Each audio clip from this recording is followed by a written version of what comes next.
कृष्ण पृष्ठाय भूतले श्रीमते भक्ति वेदांत स्वामी इति नामिने नमस्ते सारस्वत्देवे गौरवाणी प्रचारिणे निर्विशेष शून्यवादी पाश्चादेशतारिणे वाञ्छाकल्पतरुभ्यश्च कृपा सिन्धुभ्य एव च पतितानां पावनेभ्यो वैष्णवेभ्यो नमो नमः।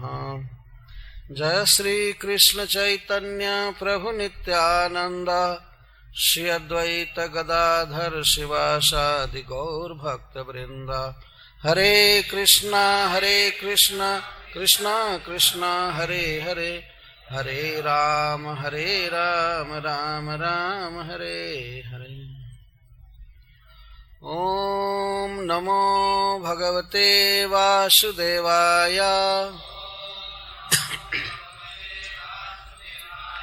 ओम नमो भगवते वासुदेवाय। ओम नमो भगवते वासुदेवाय।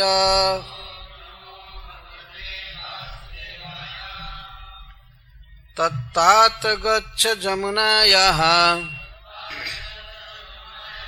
तत्तात गच्छ भद्रं ते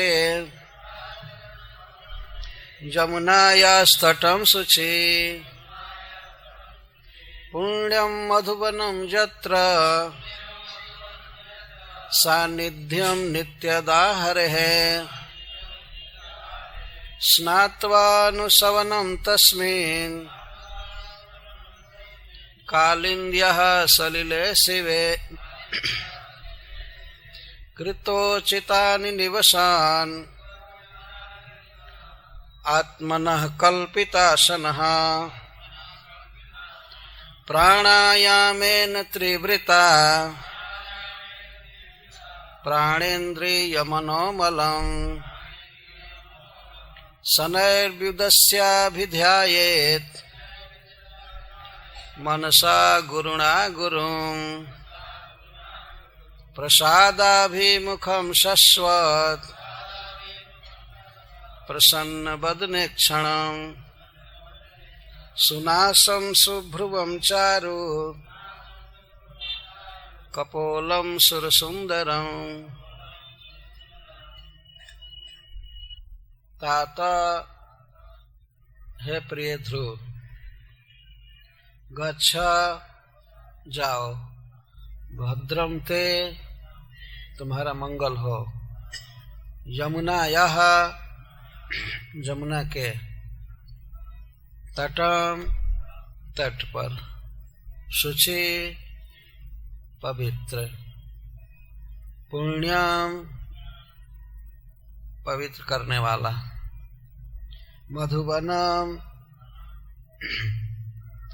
मधुवन, यत्र जहाँ, सानिध्यम नैकट्य, नित्यदा सर्वदा। हरे है परम मनोहर श्री कृष्ण का।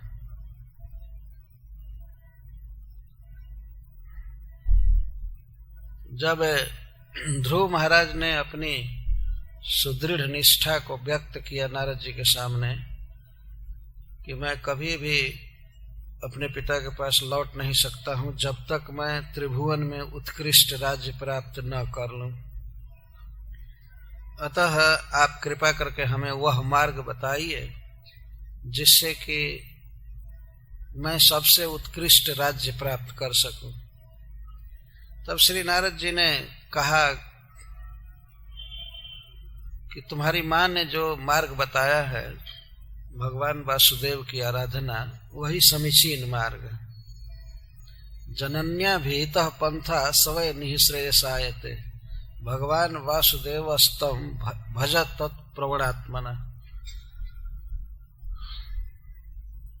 तुम्हारी माँ ने जो भगवान वासुदेव के विषय में कहा है कि उनकी आराधना करके ही ब्रह्मा जी को सबसे बड़ा पद मिला, मनु महाराज भी भगवान की आराधना करके सबसे बड़ा सुख पाए इस लोक में, स्वर्ग में और वैकुंठ में, तथा श्री अर्थात लक्ष्मी जी जिनके चरण कमल की दासी हैं, वही प्रभु तुम्हारा मनोरथ पूरा करेंगे, तुम्हारा दुख दूर करेंगे, उनके अतिरिक्त और कोई उपाय नहीं। तब श्री नारद जी सुनीति के कहे हुए वाक्य का अनुमोदन कर रहे हैं। जनन्या अभिहितः पंथा सवै निःश्रेयसायत। तुम्हारी जननी ने, सुनीति ने जो पंथ कहा है वही तुम्हारे लिए उचित है। इस पर मानो ध्रुव महाराज यह कहें कि क्यों भगवान वासुदेव का ही भजन करूं, तो वे कहते हैं कि धर्मार्थ काम मोक्षेषु य इच्छे श्रेय आत्मनः एकमेव हरेस्तत्र कारणम पाद सेवनम। कोई भी व्यक्ति यदि धर्म अर्थ काम या मोक्ष में से कोई चाहता है अथवा सबको चाहता है, तो उसके लिए एकमात्र उपाय है भगवान श्री हरि के चरण कमल की आराधना, क्योंकि वही सर्वेश्वर हैं, वही मुक्ति देते हैं, भुक्ति देते हैं, सब कुछ वही देते हैं। अतः उनकी ही आराधना करनी चाहिए। इसलिए तुम भगवान वासुदेव का भजन करो। भज तत् प्रवणात्मना। तत्प्रवण आत्मना अर्थात श्री कृष्ण के तरफ, विष्णु के तरफ जो चित्त अपने आप धावित हो रहा हो, इस प्रवण का आत्मा माने मन, भगवान के तरफ मन को केंद्रीभूत करके उन्हीं में लगा करके उनके रूप गुण लीला में और भजन करो। तो जैसे कोई भी कार्य विशेष करने के लिए देश विशेष की आवश्यकता होती है, उसी तरह से भगवान को पाने के लिए सबसे पहले देश का विचार किया जाता है। जैसे मान लीजिए कोई व्यक्ति किसी विशेष प्रकार की फैक्ट्री लगाना चाहता है, तो देखेगा कि यहाँ से पानी की सुविधा है कि नहीं, हमको कारखाना के लिए पानी चाहिए, और रॉ मटेरियल्स, उसको कच्चा माल चाहिए, और फिर सस्ता लेबर्स चाहिए, मजदूर चाहिए। माल तैयार हो जाए तो ट्रांसपोर्ट करने के लिए सुविधा चाहिए, फिर उसके लिए वो मार्केट चाहिए, कई तरह का विचार करेगा, तब फैक्ट्री बैठाएगा। तो उस देश पर विचार किया जाता है, स्थान पर, कि यह स्थान हमारे कल कारखाना के लिए उचित है कि नहीं। वैसे जगह पर जब सब तरह से सुविधा होगी तो बैठाना चाहेगा, तो उसे लाभ मिलेगा, उससे श्रेय प्राप्त होगा। श्रेय मतलब अर्थ, उसके लिए। इसी तरह से जो व्यक्ति भगवान को पाना चाहता है, तो उसके लिए शास्त्र या संत विचार करते हैं कि किस स्थान पर वह भजन करे, जहां पर उसका भजन, उसके द्वारा की गई भक्ति सद्यो फलदायक हो सकती है। थोड़ा भी किया जाए तो महान फल की प्राप्ति करा सकती है भक्ति। क्या कोई ऐसा स्थान है? तो इस संसार में अनेक स्थान हैं जहां पर भगवान की भक्ति कई गुना फलवती होती है। जैसे इस भूमंडल पर सबसे पावन क्षेत्र है, सबसे महत्वपूर्ण ब्रज क्षेत्र, जहां भगवान जन्म लिए और लीला किया उन्होंने, सबसे महत्वपूर्ण। और श्री नवद्वीप धाम, मायापुर धाम, जहां भगवान आज से लगभग 500 वर्ष प्रकट हुए और उस भूमि को भगवान ने धन्य किया अपने आविर्भाव से चैतन्य महाप्रभु के रूप में, और वहाँ संकीर्तन प्रारंभ किया, वहाँ से प्रचार प्रारंभ किया। और जैसे यह क्षेत्र है पुरी, यहाँ पर साक्षात भगवान विराजते हैं, और श्री चैतन्य महाप्रभु ने और अनेक वैष्णवों ने इस भूमि को धन्य किया है। यहाँ रह करके, इसका भ्रमण करके, जैसे कण कण में भक्ति का वास है। पर यदि सारी बातें मिलाई जाए, सभी तीर्थों पर विचार किया जाए, तो ब्रजमंडल सर्वश्रेष्ठ है। तो श्री नारद जी भक्ति के सद्गुण पर दृष्टि रख करके कि कहाँ पर भक्ति की जाएगी तो वह बहुत ज्यादा फल देगी, सफल होगी और अच्छा रहेगा, भगवान में मन लग सकता है। तो उसके लिए उन्होंने ब्रज क्षेत्र को ही चुना। अतः ध्रुव महाराज से सबसे पहले स्थान बता रहे हैं। यह गुरु का, आचार्य का कर्तव्य होता है कि अपने शिष्य को वह स्थान बतावे उसके स्वभाव के अनुसार, जहां वो रह करके भजन कर सके। तो श्री नारद जी सबसे पहले स्थान बता रहे हैं। तत्तात गच्छ भद्रम ते, हे तात, हे प्रिय उद्धव, हे प्रिय ध्रुव, तुम्हारा मंगल हो, तुम जो चाहते हो, तुम्हारा मनोरथ पूरा हो। मैं एक प्रकार से श्री नारद जी ने आशीर्वाद दिया। भद्रम ते, ते भद्रम, तुम्हारा भद्र हो, तुम्हारा कल्याण हो, क्या था उन्होंने। और फिर वाणी द्वारा आशीर्वाद दे रहे हैं, भद्रम ते। तो तुम्हें जमुना या शुचि तटम गच्छ, जमुना के पवित्र तट पर जाओ। ए सुनंदा दास अभी सोने लगे, कुछ देर के बाद सोते तो ठीक रहता है।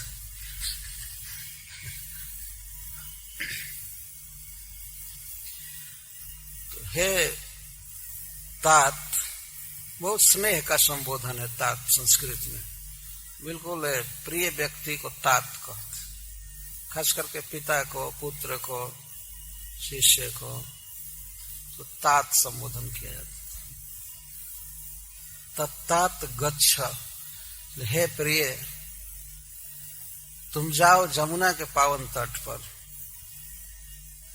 तो इस पर प्रश्न हो सकता है कि यमुनोत्री से निकलकर प्रयागराज तक जमुना जी बहती हैं, तो कहाँ जाए? जमुना के पावन तट पर जाओ। तब श्री नारद जी लोकेशन बता रहे हैं। पुण्यम मधुवनम जत्र, पुण्यम मधुवनम, जमुना जी के तट पर एक वन है जिसका नाम है मधुवन। वास्तव में कभी कभी 84 कोस ब्रज को वृंदावन कहते हैं, मधुवन कहते हैं, गोकुल कहते हैं। इस मधुवन शब्द से केवल वह एक वन ही अभिप्रेत नहीं है, ये समझना चाहिए। जैसे हमारे यहाँ गाते हैं, मधुबनवा में जाके राम जोगिनी बनूंगी, तो उस मधुवन का अर्थ है पूरा ब्रजमंडल। और गोकुल कभी कभी कहा जाता है। तो आजकल गोकुल कहा जाए तो जमुना के पूरा, मथुरा से पूरब एक छोटा सा टाउन है, आओ महाबनादी, उसी को हम लोग गोकुल समझते हैं। लेकिन गोकुल पूरा 84 कोस ब्रजमंडल को कहा जाता है। अथवा माथुर मंडल कहा जाए तो उसका भी वही अर्थ होगा। ब्रजमंडल या मधुबन या वृंदावन, कुछ भी कहा जाए वो उसी समग्र क्षेत्र का वाचक होता है वह सब। तो श्री नारद जी ने कहा मधुबन, तो श्री नारद जी ने और थोड़ा उसको समराइज करके कहा, मथुरा के निकट मधुबन है। जमुना जी के दोनों तटों पर, पश्चिम और पूर्वी तट पर 12 वन हैं, 12 कानन कहा जाता है उनको। पूर्वी तट पर 5 वन हैं और पश्चिमी तट पर 7 वन हैं। श्रील प्रभुपाद जी प्रपोर्ट में उसको दिए। तो यह मधुबन जमुना जी के पश्चिम तट पर है, जहाँ मथुरा अवस्थित है, बस वही क्षेत्र मधुबन कहा जाता है। तो उन्होंने कहा कि जाओ पुण्यम मधुबन। मधुबन की विशेषता बताते हुए श्री नारद जी कहते हैं पुण्यम। पुण्यम का अर्थ है पवित्रता विधायक, जो जीव के अनादिकालीन बहिर्मुखता को दूर कर दे, भगवान में मति को आविष्ट कर दे, उसको पुण्यम कहते हैं, पवित्र कर दे। पुण्य श्रवण कीर्तन, तो भगवान का धाम है, भगवत विमुखता का विनाशक है और भगवत उन्मुखता को देता है, भगवान में प्रीति देता है, सो पुण्यम कहा गया। जत्र हरे नित्यम सानिध्यम, सानिध्यम नित्यदा हरे। और सबसे बड़ी विशेषता ब्रजमंडल की यह है कि वहां पर भगवान श्री कृष्ण का सानिध्य नित्य प्राप्त रहता है। नित्यम, नित्यदा। दा का अर्थ होता है समय, उसी में कई दूसरे शब्द लगाए जैसे कदा, जदा, तदा, सर्वदा।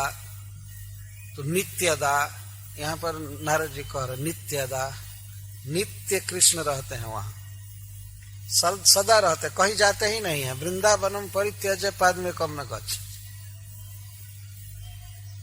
जब भगवान द्वारका जाते हैं, मथुरा जाते हैं, जगन्नाथपुरी जाते हैं, नवद्वीप जाते हैं, कहीं भी, लेकिन वहां रहते हुए ही जाते, एक पग भी नहीं जाते।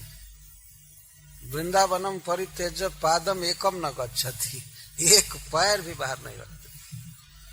तो जो भी भाग्यवान उस भूमि में जाता है या बसता है, उसे पता हो या न हो, लेकिन परम मनोहर रासलीला विलासी श्री कृष्ण का संग उसे हमेशा रहता है। अनुभव होना दूसरी बात है, और फैक्ट जो वस्तु शक्ति हो अलग है। भले अनुभव हो या न हो, लेकिन भगवान श्री कृष्ण का सदा साथ रहता है, क्योंकि वो उनका घर है। कोई भी व्यक्ति उनके घर में जाता है, वृंदावन में जाता है, तो भगवान का साथ उसे मिलता है। अब यह बात अलग है कि अनुभव क्यों नहीं होता है सबको कि भगवान हमारे साथ हैं। तो अनुभव न होना है तो अपनी कमजोरी है, लेकिन भगवान रहते हैं साथ में। जब परमात्मा के रूप में तो सभी जीवों के हृदय में रहते हैं सब समय, लेकिन वहां वो हरि के रूप में रहते। हरि का मतलब है सर्व अमंगल हरे, और प्रेम दिया हरे मन। तो यहाँ प्रेम दिया हरे मन के अर्थ में है भगवान श्री कृष्ण ब्रज में परम सुंदरतम स्वरूप में है। नर बपु तहार स्वरूप, हाथ में बांसुरी लिए हुए, मोरपंख बांधे हुए गोचारण करते हैं, अनेक परिकरों के साथ अनेक लीलाएं करते हैं, परम आकर्षक है, परम सुंदर। अपने रूप को देख करके भगवान श्री कृष्ण को भी बहुत विस्मय होता है कि मैं इतना सुंदर कैसे। कभी कभी वो विचार करते हैं मैं कितना सुंदर हूँ। तो अपने सौंदर्य का आस्वादन करने के लिए राधा रानी के भाव को लेकर वे नवद्वीप में प्रकट हो गए, अपने सौंदर्य पर, अपने प्रेम पर लुब्ध होकर के, और अपने विरह में अपने रो रहे थे।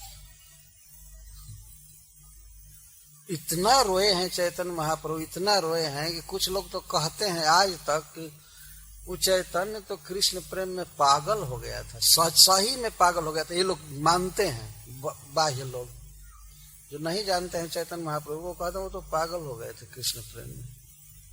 जैसे स्त्रियां रोती हैं वैसे वे राग पूर्वक गंभीरा मंदिर में रोया करते थे रात भर। और कभी कभी तो ऐसी दशा हुई है जिसका वर्णन चैतन्य चैतन्य में दिया गया है। दरवाजे के सुराख से पार हो जाना, छोटे से स्वरूप में हो जाना। तो कभी कभी भगवान चैतन्य महाप्रभु भावना करते थे कि मैं गोपी हूँ और श्री कृष्ण ने बांसुरी बजाया है, मेरा पति हमको घर में बंद कर दिया, हाय मैं कैसे जाऊंगी कैसे जाऊंगी। तो एक तो रो रहे हैं, विलाप कर रहे हैं, और तब द्वार खोजने लगती हो गोपी, कैसे जाऊं कैसे जाऊं। तो गंभीरा के सूक्ष्म छेद में से वे पार हो गए और जा करके समुद्र में गिरे थे, जमुना समझ करके मल्लाह उनको जाल में फंसाया था। तो बहुत पहले तो खुश हुआ कि बहुत बड़ा मत्स्य हमारे चंगुल में आया है, लेकिन जब ही अपना जाल मुक्त कर रहा था अंधकार में देखा नहीं भगवान का स्पर्श हो गया तो उसको तो प्रेम का विकार हो गया, लेकिन वो समझता था कि भूत लग गया। हाय रे मैं ऐसा मुर्दा नहीं देखा, बाप रे बाप, ये तिगुना चौगुना लंबा है, एक हस्त पाद तार 3-3 हाथ। संधियां खुल गई थी। भगवान का वैसे दिव्य स्वरूप है, उसमें जड़ कुछ भी नहीं है, लेकिन फिर भी ऐसा देखा गया विरह में यहाँ हड्डियां संधियां खुल जाती, केवल चर्म मात्र था कई जगह से। तो श्री चैतन्य महाप्रभु तिगुना लंबा दिख रहे थे। वो तो बिल्कुल बेहोश होने लगा कि हाय हमको भूत लग गया भूत लग गया। वास्तव में तो उसको प्रेम प्राप्त हो चुका था।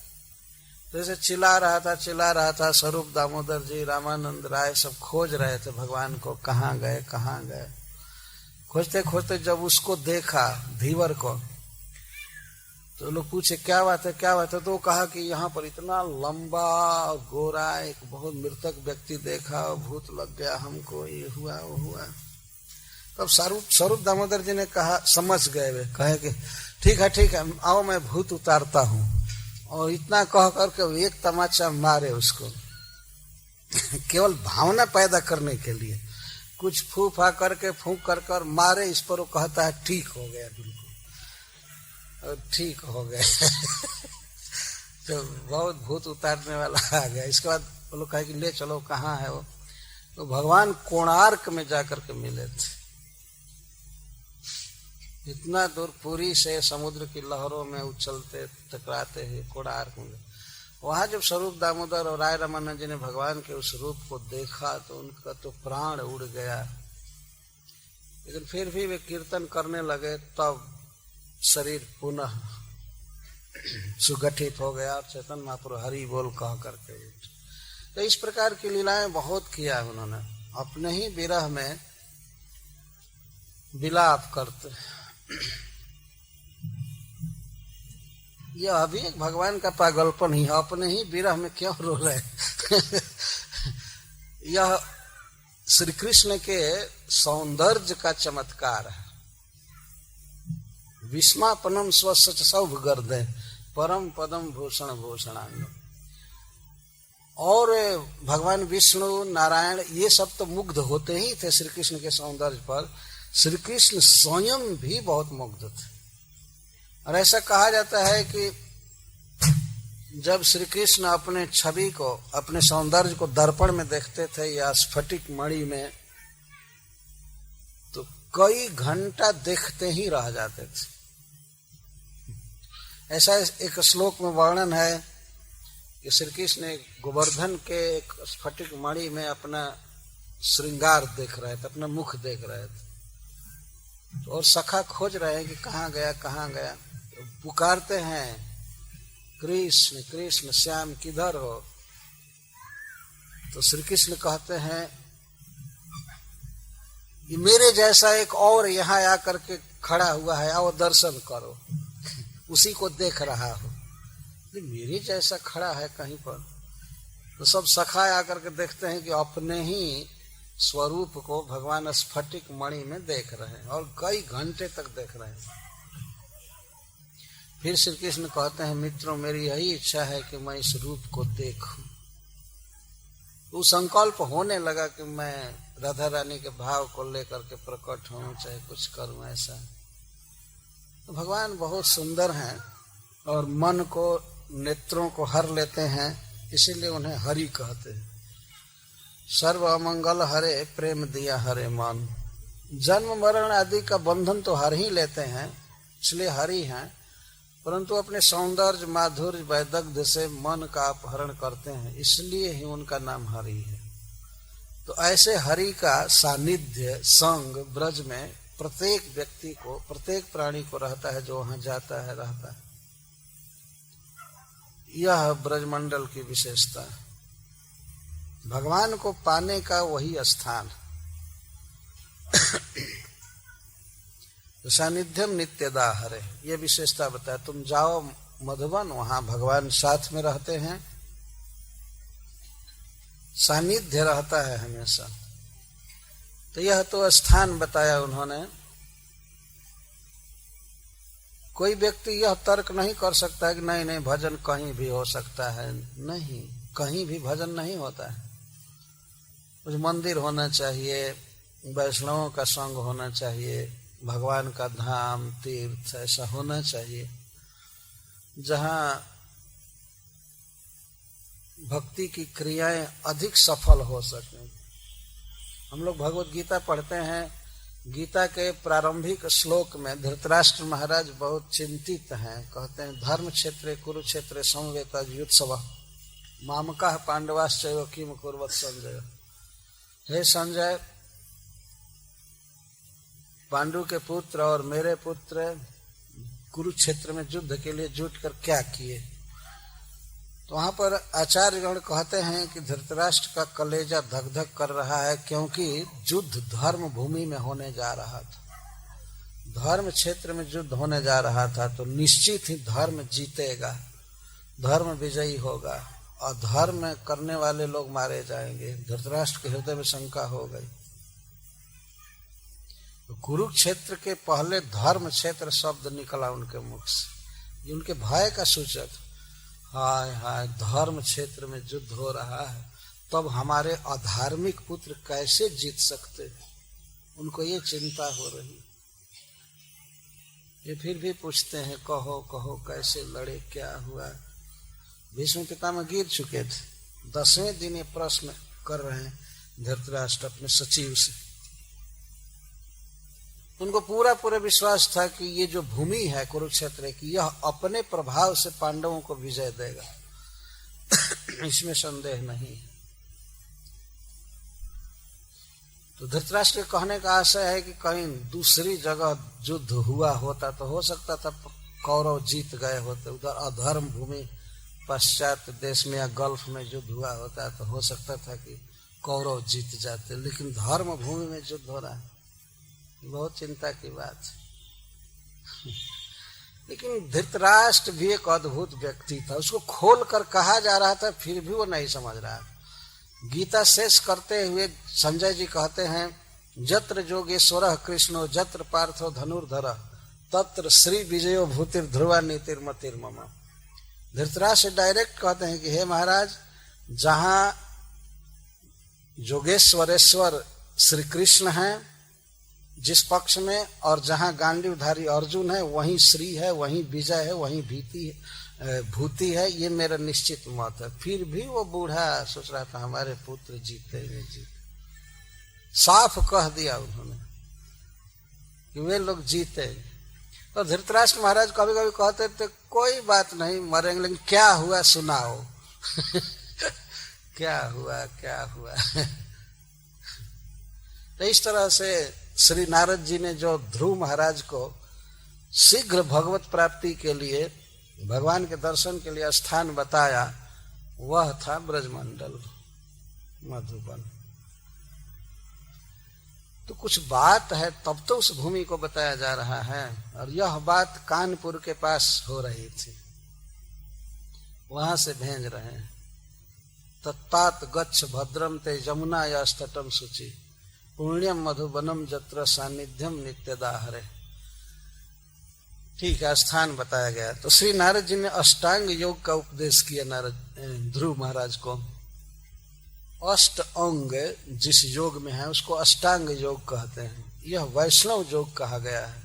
भगवान विष्णु की आराधना की यह एक पद्धति है। ये आजकल जैसे केवल आसन भर करना, योगा ये चीज नहीं है, ये तो थर्ड क्लास की चीज है, केवल शरीर तक इसका संबंध है। लेकिन अष्टांग योग आत्मा के उन्नयन के लिए किया जाता है, भगवान की प्राप्ति के लिए।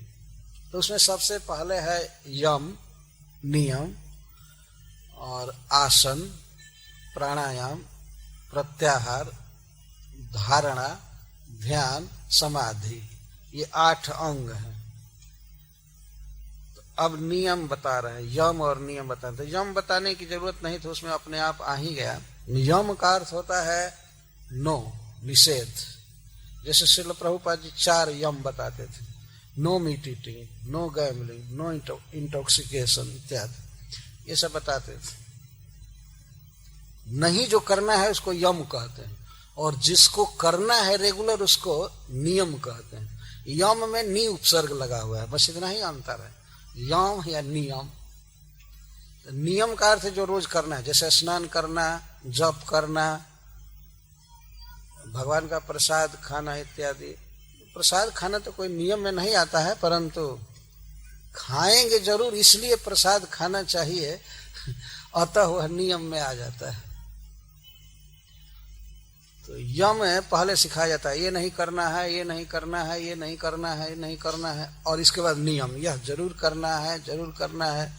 जैसे हम लोगों में है नियम, स्नान करना समय से, जप करना, ये सब नियम। तो ध्रुव महाराज के लिए यम सिखाने की तो कोई जरूरत थी ही नहीं। ऐसा नहीं था कि अब ध्रुव को भी कहेंगे no meat eating, no gambling कहीं कहीं इसकी कोई आवश्यकता नहीं होती है। ये तो विदेशियों के लिए बहुत जरूरी है कि no meat eating, no gambling, no intoxication. तो भारत के तो कई बच्चे लड़के ऐसे हैं जो जानते ही नहीं कि इंटॉक्सिकेशन कैसा होता है, और गैम्बलिंग भी नहीं जानते हैं कि क्या चीज होता है। जुआ खेलना वाला बिल्कुल नहीं जानते। तो ध्रुव जैसे बच्चे को तो यम बताने की कोई आवश्यकता ही नहीं थी, इसलिए नियम से चालू किया जा रहा है। स्नात्वानुसवनम तस्मिन् कालिंद्यः सलिले शिवे, नियम बताया जा रहा है। स्नान करो, वहां कालिंदी के कल्याण में परम पवित्र जल में 3 बार स्नान करना। 5 वर्ष के बच्चे को गुरुदेव 3 बार नहाने के लिए कह रहे हैं। देखिए, नहाना बहुत जरूरी। एक बार मैं अमेरिका के एयरपोर्ट पर बैठा था, तो एक व्यक्ति हमारे पास आया पहलाचुआ में एयरपोर्ट पर। तो वो हमसे पूछने लगा हु आर यू। मैं बताया कि स्कान का हूँ, अंग्रेजी में बता रहा था, स्कान का हूँ, स्कान का हूँ। तो वो कहता है वो उस संस्था का जिसमें लोग बहुत नहाते हैं। तो मैंने कहा हाँ हाँ उसी का तो उधर विदेश में स्नान करना एक आश्चर्य की बात है। स्नान नहीं करते हैं, वैसे ही बस पैंट खोले, सेंट पेंट लगा करके ऑफिस चल दिए। तो स्नान क्या करेंगे, शौच होने के बाद अंग भी नहीं धोते। तो इस्कान प्रसिद्ध है कि इस्कान के भक्त लोग बहुत स्नान करते हैं। मैं कहा हाँ हाँ उसी संस्था का है कि बहुत स्नान करते हैं। इसमें सबसे पहला जो नियम बताया जा रहा है स्नान बताया जा रहा है। और इस्कान के मतलब इस्कान जिस परंपरा में है, श्री नारद जी ही मूल प्रचारक हैं भक्ति के, वे सबसे पहले स्नान बता रहे। भगवान का भजन करने के लिए शरीर को शुद्ध रखना चाहिए, शुद्ध रखना जरूरी है। तो 3 बार स्नान करना। इसके अंतराल में नारद जी ने और सब बता दिया कि ऐसे दातुअन करना है, ऐसे जगना है, करना है, करना है, सब कुछ, सब कहने की जरूरत नहीं। कालिंदी के सलिल शिवे सलिले, कालिंदी के कल्याण में जल में अनुसवनम स्नात्वा, 3 बार स्नान करना। त्रिसंध्यम, प्रातः, मध्यम दिन और सायं स्नान करना। स्नान बहुत जरूरी है, स्नान से नहीं डरना चाहिए। महाभारत में लिखा गया है कि जो क्षत्रिय युद्ध से डर जाता है और जो ब्राह्मण स्नान करने से डरता है, ये दोनों नरक में जाते हैं। ब्राह्मण को स्नान करने से नहीं डरना चाहिए स्नान करके जाना चाहिए। आप देखते हैं मंदिर में अधिकार नहीं होता है जाने का, भले आप सेकंड इनिशिएशन चाहे चौथा भी ले ले इनिशिएशन, लेकिन बिना नहाए नहीं जा सकते, नहा करके ही जाना है। कोई ये नहीं कह सकता हमने सेकंड इनिशिएशन लिया इसलिए हमको नहाने की जरूरत नहीं है। सेकंड इनिशिएशन पर और अधिक नहाना पड़ता है, फर्स्ट पर तो काम चल जाता है लेकिन सेकंड पर तो नहाना ही पड़ता है। तो स्नान भक्ति का एक अंग है, भक्ति का अंग नहीं है लेकिन भक्ति की भूमिका है। जैसे लोटा दूध नहीं है लेकिन दूध लोटा में ही रहेगा, है ना, बर्तन में ही दूध रह पाएगा। कोई कहे दुकानदार से कि नहीं नहीं दूध हमको दो, तो दुकानदार पूछे कि आपके पास कोई पात्र है दूध के लिए, तो कहेगा पाकिट है दे दो इसमें, तो उसमें चू जाएगा, यह इसका पात्र नहीं है। तो ये स्नान करना ये सब भक्ति नहीं है, लेकिन भक्ति के लिए पात्रता है, पात्र है, वहां टिकती है भक्ति। विष्णु का भजन करना है तो विष्णु जैसा स्वच्छ होना चाहिए। देवो भूत्वा देवम जजेत, देवता बन करके तब देवता का भजन करना चाहिए। बताइए 5 वर्ष के बच्चे को 3 बार स्नान करने के लिए कहा जा रहा है, और कोई स्पेयर कपड़ा लेकर के घर से नहीं गया था, वही बस कौपीन पहन करके रहना था जंगल में। कुछ भी हो, स्नान तो करना ही है, और वो भी कालिंदी के जल में। पता नहीं जाड़े में गए होंगे तब भी ठंडा में ही नहाना पड़ता हो, ऐसा नहीं गीजर सीजर ऑन करके और ध्रुव महाराज कर रहे हैं। कहीं कहीं तो सब सुविधा रहती है फिर भी मंगलारती में भाग नहीं लेते। और ध्रुव महाराज जी के लिए तो मंगलारती का कोई प्रश्न नहीं था, सोने का ही कोई सवाल नहीं था। वो सोने के लिए उपदेश नहीं किया गया कि ऐसे सो या। तो 3 बार स्नान करके, और कृतोचितानी, वो तो बहुत पढ़े लिखे व्यक्ति थे नहीं ध्रुव महाराज, इसीलिए कुछ देवता नमस्कार, भगवान का प्रणाम, 1 श्लोक बोलकर तिलक उलक करके शुद्ध हो करके, और तब आसन पर बैठने की बात नारद जी कह रहे हैं। तो यम नियम और आसन, कृतोचितानि निवसन आत्मनः कल्पित आसन, अपने लिए कल्पित आसन होना चाहिए। कल्पित संस्कृत में कभी कल्पना का अर्थ होता है रचना, आसन की रचना करनी चाहिए। पृथ्वी कैसी होनी चाहिए, जहां हम बैठे बिल्कुल समतल, और वहां पर चींटे कीड़े आदि का उपद्रव न हो, ऐसे चुनना चाहिए। नहीं तो ऐसे बैठे ध्यान करने के लिए आकर के चींटी काटी तो ध्यान क्या करेंगे। कोई कीड़ा काटा है तो उसको खुजलाने में, भगाने में ही फंसे रहेंगे। इसीलिए आसन बनाने के लिए पहले भूमि का चुनाव होता है, समतल भूमि हो, और वहां पर दीमक और कीड़े मकोड़े चींटे न हो। उसके बाद उस पर घास बिछाया जाता है, कुश घास, उसको बिछाया जाता है।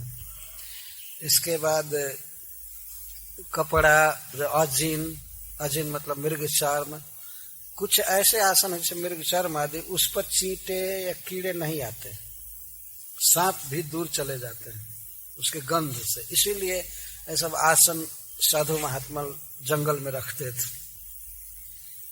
तो नारद जी कह रहे कल्पित आसन है, रचित आसन है, से आसन रच करके उस पर बैठ करके तब प्राणायाम सिखा रहे।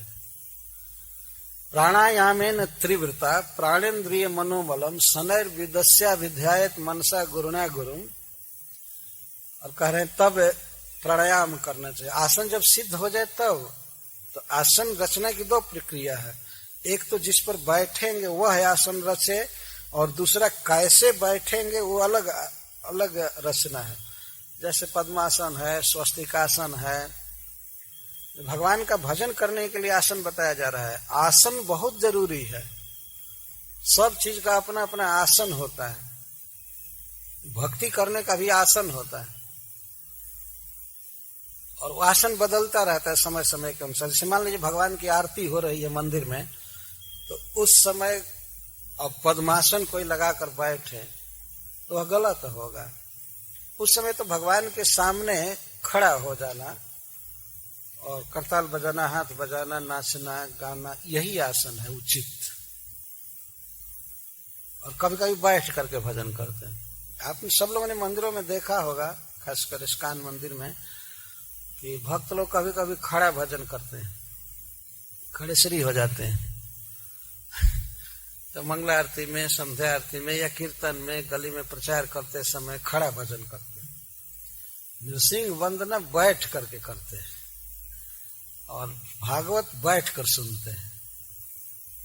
जो भी वो आसन होना चाहिए अलग अलग। अगर बैठना हो तो कैसे बैठे, खड़ा होना है तो कैसे खड़ा हो, ये सब निर्धारण किया गया।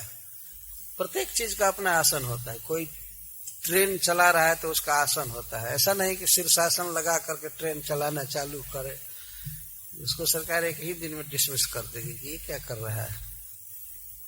कोई गाड़ियां हैं बैठ नहीं सकते हैं, खड़ा ही चलाना है, तो खड़ा आसन चलाना है। तो भगवान का जहां स्मरण करना है तो शास्त्र बताता है कि क्या क्या आसन लगावे। तो सुखासन से बैठना चाहिए। भगवान का भजन ऐसे ढीलासन से नहीं होता है कि ऐसे बैठे ऐसे करें। कभी कभी कथा में या जप करते समय भक्त ऊँघते रहते हैं, करते कि क्या भगवान को प्राप्त करेंगे। जो सजग आसन नहीं बांध सकते तो इतने कमजोर लोग भगवान को नहीं पा सकते। ये तो भक्ति योग करना एक वीर का काम होता है, इसीलिए जितासन, आसन जीतना होता है। अष्टांग योग में आसन एक अंग है, 8 अंग में आसन का बहुत महत्व है भगवान के भजन में। ये सावधान रहना चाहिए कि आज का ये जोगा जोगा जो कहते हैं ये नहीं, तो फालतू चीज है। तो आसन पर बैठ करके फिर प्राणायाम करें। प्राणायाम, आयाम का अर्थ होता है कंट्रोल और प्राण का अर्थ है श्वास प्रश्वास, वायु। इसको रेगुलेट करना चाहिए। प्रभुपाद जी कहते हैं अपनी इच्छा के अनुसार सांस निकले और भीतर जाए। तो त्रिवृता, 3 प्रकार से प्राणायाम किया जाता है। एक तो जब धीरे धीरे नासिका से वायु को खींचते हैं तो इसको पूरक कहते हैं। पूरक, धीरे धीरे, हमको तो पता नहीं है कैसे किया जाता है, लेकिन क्योंकि श्रील प्रभुपाद जी कहते हैं कि हम लोगों का प्राणायाम है कीर्तन में खूब नाचना और लंबी लंबी सांस चलने लगे, यही प्राणायाम। जो कुछ भी जो भी हो, प्राणायाम जो यहाँ बताया जा रहा है त्रिवृता, तो पूरक, धीरे धीरे खींचना है।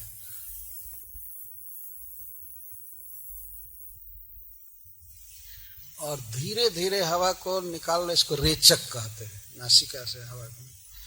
3 प्रकार से प्राणायाम करने से इस प्राणायाम का ऐसा प्रभाव कहा गया है कि प्राणेन्द्रिय मनोमलम, प्राण, इंद्रिय और मन के मल को ये खत्म कर देता है। अर्थात जो प्राण में, इंद्रिय में और मन में चंचलता होती है विषय भोग के तरफ, वो शांत हो जाती है। इंद्रियों की चंचलता समाप्त हो जाती है, मन की चंचलता समाप्त होती है। उसी को नारद जी कह रहे हैं कि शनैर विदस्या विद्यायत मनसा गुरुणा गुरुम। तो प्राणायाम, 3 प्रकार के प्राणायाम द्वारा प्राण, इंद्रिय और मन के चंचलता रूप दोष को व्युदस्य, निरस्त करके, और तब अचंचल मन से गुरु का ध्यान करना चाहिए। लेकिन यहाँ गुरु का अर्थ है भगवान, क्योंकि तत्काल वर्णन किया गया भगवान के रूप का। शास्त्रों में भगवान को डायरेक्ट गुरु कहा जाता है। यदि गुरु कहा जाए तो उसका अर्थ भगवान होता है। तो श्री नारद जी बता रहे हैं कि गुरुणा गुरुम मनसा गुरुणा गुरुण, अपने गुरु मन से गुरु का ध्यान करें। गुरुम का अर्थ करते हैं श्रीधर स्वामी जी कहते हैं श्री हरि। भगवान ही वास्तव में सबके जन्मदाता हैं और हितोपदेष्टा हैं। इसीलिए वास्तविक गुरु श्री कृष्ण हैं। कृष्णम वंदे जगत गुरु। तो श्री कृष्ण का, विष्णु का ध्यान करें। अब यहाँ तक धारणा की बात कही गई। तो यम, नियम, आसन, प्राणायाम, प्रत्याहार भी कह दिया गया। शनैर व्युदस्य, इंद्रियों को, मन को विषयों से हटा करके भगवान की धारणा करें। तो प्रत्याहार कह दिया गया और धारणा कही जा रही है। भगवान के किस रूप की धारणा करनी चाहिए उसको बता रहे हैं। धारणा का अर्थ होता है विषयों से मन तो हटा लिया गया, उसको प्रत्याहार कहते हैं। लेकिन धारणा का अर्थ है भगवान के रूप, लीला आदि में मन को बार बार रखना। यदि मन जाएगा विषयों में, लेकिन उसको बार बार हटा करके जो रूप की धारणा की जाती है उसको धारणा कहा गया शास्त्र में। मन को धारण करना वहां, अथवा भगवान के रूप आदि को मन में धारण करना, या मन को उनके रूप आदि में ले जाना, जो भी हो उसको धारणा कहते हैं। तो धारणा के विषय हैं भगवान। तो भगवान का वर्णन नारद जी कर रहे हैं। प्रसादाभिमुखम सस्वत प्रसन्न बदने क्षणम सुनासम सुभ्रुवम चारु कपोलम सुरसुंदरम। बहुत सुंदर वर्णन कर रहे हैं। भगवान का इस तरह से ध्यान करना चाहिए कि भगवान कृपा करने के लिए, कुछ देने के लिए प्रसन्न मुख से हमारे तरफ देख रहे।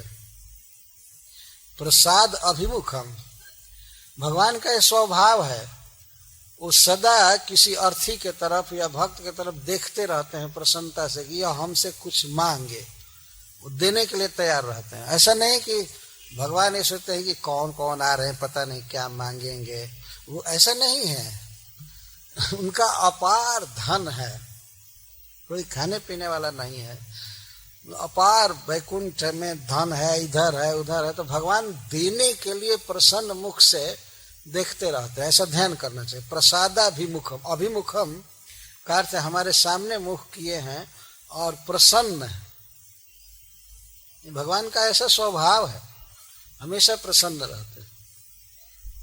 इस संसार में कोई भी व्यक्ति हमेशा प्रसन्न नहीं रह सकता है, कुछ न कुछ असमंजस उसके जीवन में होता ही रहता है। भगवान के लिए ऐसा कोई दिन नहीं आता है कि लक्ष्मी जी से उनका कुछ झगड़ा हो जाता है और भगवान भी चिंता में पड़ जाते हैं, कैसे घर चलेगा, कैसे क्या होगा, कैसे सृष्टि होगी। ऐसा नहीं है। भगवान हमेशा हंसते रहते हैं और अनुग्रह भरी दृष्टि से देखते हैं और देने के लिए उत्कंठित रहते, चाहे कुछ भी कोई मांगे। प्रसादाभिमुखम शश्वत, शश्वत का अर्थ है सर्वदा, सब समय प्रसन्न रहते हैं और भक्तों की तरफ देखते हैं, शरणागत की तरफ देखते हैं। प्रसन्न वदने क्षणम, उनका वदन, उनका ईक्षण हमेशा प्रसन्न रहता है, मुख प्रसन्न रहता है और ईक्षणम देखना, दृष्टि में भी प्रसन्नता झलकती रहती है सर्वदा। किसी व्यक्ति के चेहरे को देखने से पता चल जाता है कि इस समय शोक में है कि क्रोध में है, दुख में है, क्या है। कितना भी व्यक्ति छिपावे, लेकिन face is the index of heart, वहां पता चल जाता है। तो भगवान को तो कोई दुख है ही नहीं। एक व्यक्ति एक बार हमसे प्रश्न किया था कि भगवान के बनाए हुए जीव इस दुनिया में इतना दुखी हैं, तो भगवान क्यों हंसते रहते हैं, वो क्यों नहीं दुख अनुभव करते हैं। उनके पुत्र सब दुख में है। तो मैं उत्तर दिया था कि भगवान क्या करें, भगवान चाहे कि दुखी हो जाए तब भी नहीं हो सकते हैं, क्योंकि आनंदमय तो वे हैं। तो उदाहरण देते हैं, जैसे सूर्य भगवान यदि प्लान करें, रात से भेंट करना चाहे तो कभी कर ही नहीं पाएंगे, क्योंकि जहां जाएंगे वहीं दिन हो जाएगा। सूर्य जहां जाएंगे वहां दिन हो जाता है। तो रात से भेंट करना चाहे, कोटि कोटि उपाय करें, प्लान करें कि रात से उनकी मुलाकात नहीं हो सकती है, भेंट हो ही नहीं सकती। ऐसा सूर्य का स्वभाव है, जहां जाएंगे वहां प्रकाश छा जाएगा, रात कोटि कोटि योजन पहले ही भाग जाएगी। तो अनेक प्रयास करके भी जैसे सूर्य भगवान रात्रि से भेंट नहीं कर सकते, उसी तरह से भगवान कृष्ण कोशिश भी करे कि उन पर दुख आ जाए, वो दुखी हो जाए, हो ही नहीं सकते, क्योंकि आनंद कंद है, आनंदमय है, सच्चिदानंद घन है। अब दुनिया के लोग रोवे या मरे, अब क्या करें, भगवान की सृष्टि है, लेकिन वो तो दुखमय हो ही नहीं सकते। तो वे सदा हंसते रहते हैं और देने के लिए उत्कंठित रहते हैं, देने के लिए हमेशा उत्कंठित रहते, और उनकी आंख, उनका बदन बहुत प्रसन्न रहता हमेशा।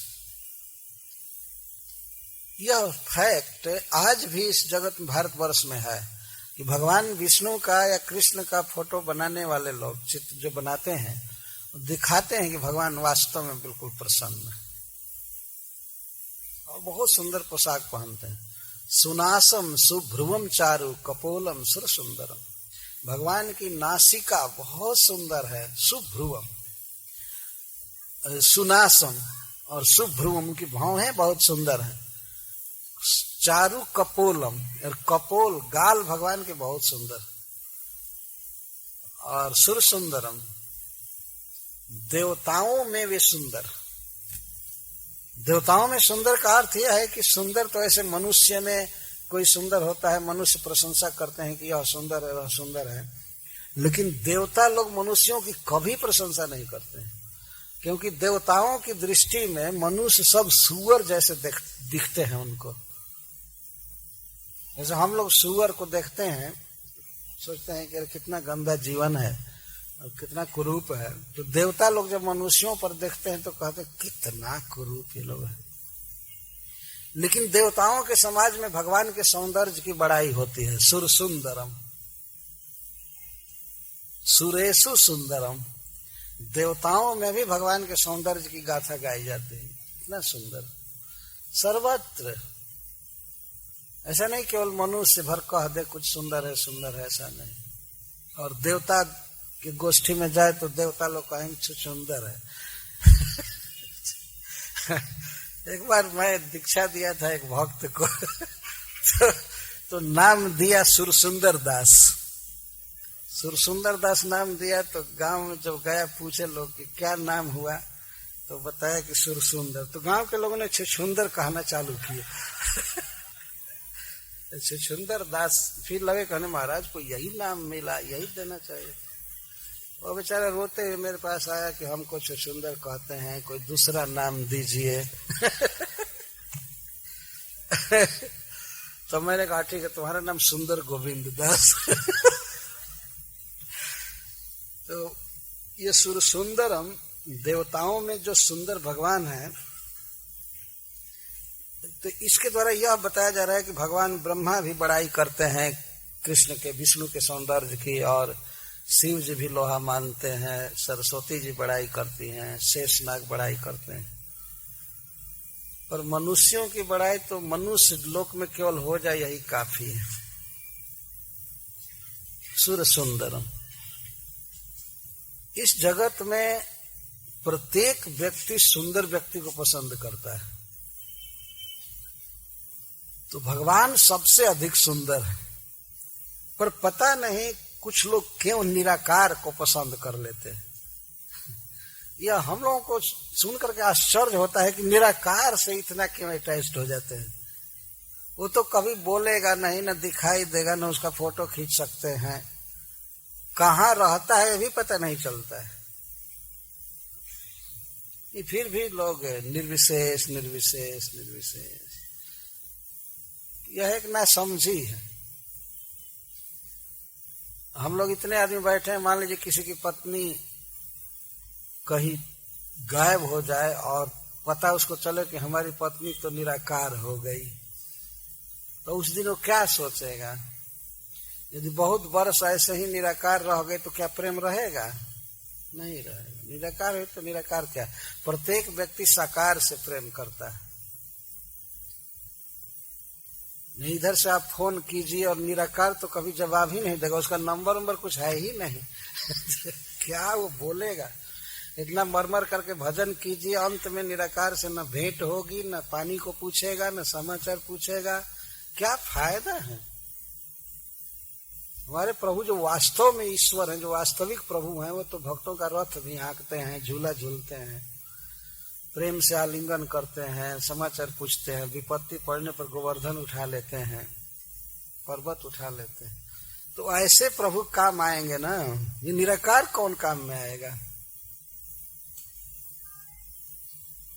पता नहीं कैसे लोगों को ये पसंद पड़ता है, भूत जैसा, कोई रूप नहीं, न चेहरा है, न हाथ है, न पैर है। इस प्रकार से जो लोग बताते हैं, कोई साधक उनकी शरण में आवे और कहते हैं ध्यान करो, निराकार का ध्यान करो, वो स्वयं भी ईश्वर तत्व से विमुख हैं और उनको पता नहीं है कि नारद जी जैसे महान पुरुष जो पद्धति बताते हैं वह परफेक्ट। नारद जी भगवान के अंगों का वर्णन कर रहे हैं। सुनासम, सुभ्रुवम, नासिका बहुत सुंदर है, भौहें बहुत सुंदर हैं, कपोल बहुत सुंदर है, चारु कपोलम, चारु का अर्थ है सुंदर, सुंदर कपोल, और सुर सुंदरम, देवताओं में सबसे अधिक सुंदर हैं। अच्छा ठीक है, सुंदर हैं। और क्या है? वृद्ध है कि जवान है? तो कहते तरुणम, बिल्कुल प्रस्फुटत नवजौवन में है। भगवान ऐसे हैं, अनादि पुरुष हैं, लेकिन यही लगता है कि आज ही बस यौवन में प्रवेश कर रहे हैं। तरुणम का बिल्कुल तरुणम,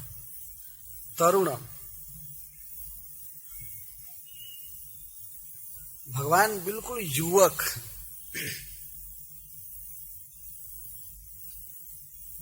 उसके बाद क्या है शब्द? हाँ, तरुणम रमणीयांगम, अरुण ओष्ठे क्षणाधरम, ये विशेषण दिया जा रहा है। भगवान के रूप का वर्णन नारद जी कर रहे हैं, तरुण है। ऐसा नहीं है कि वे अब बूढ़े हो गए और लाठी लेकर चलना पड़ रहा है। कुछ मूर्ख लोग तो ऐसा कहते हैं कि भगवान बहुत दिन के हो गए इसलिए वे भी बूढ़े हो गए होंगे।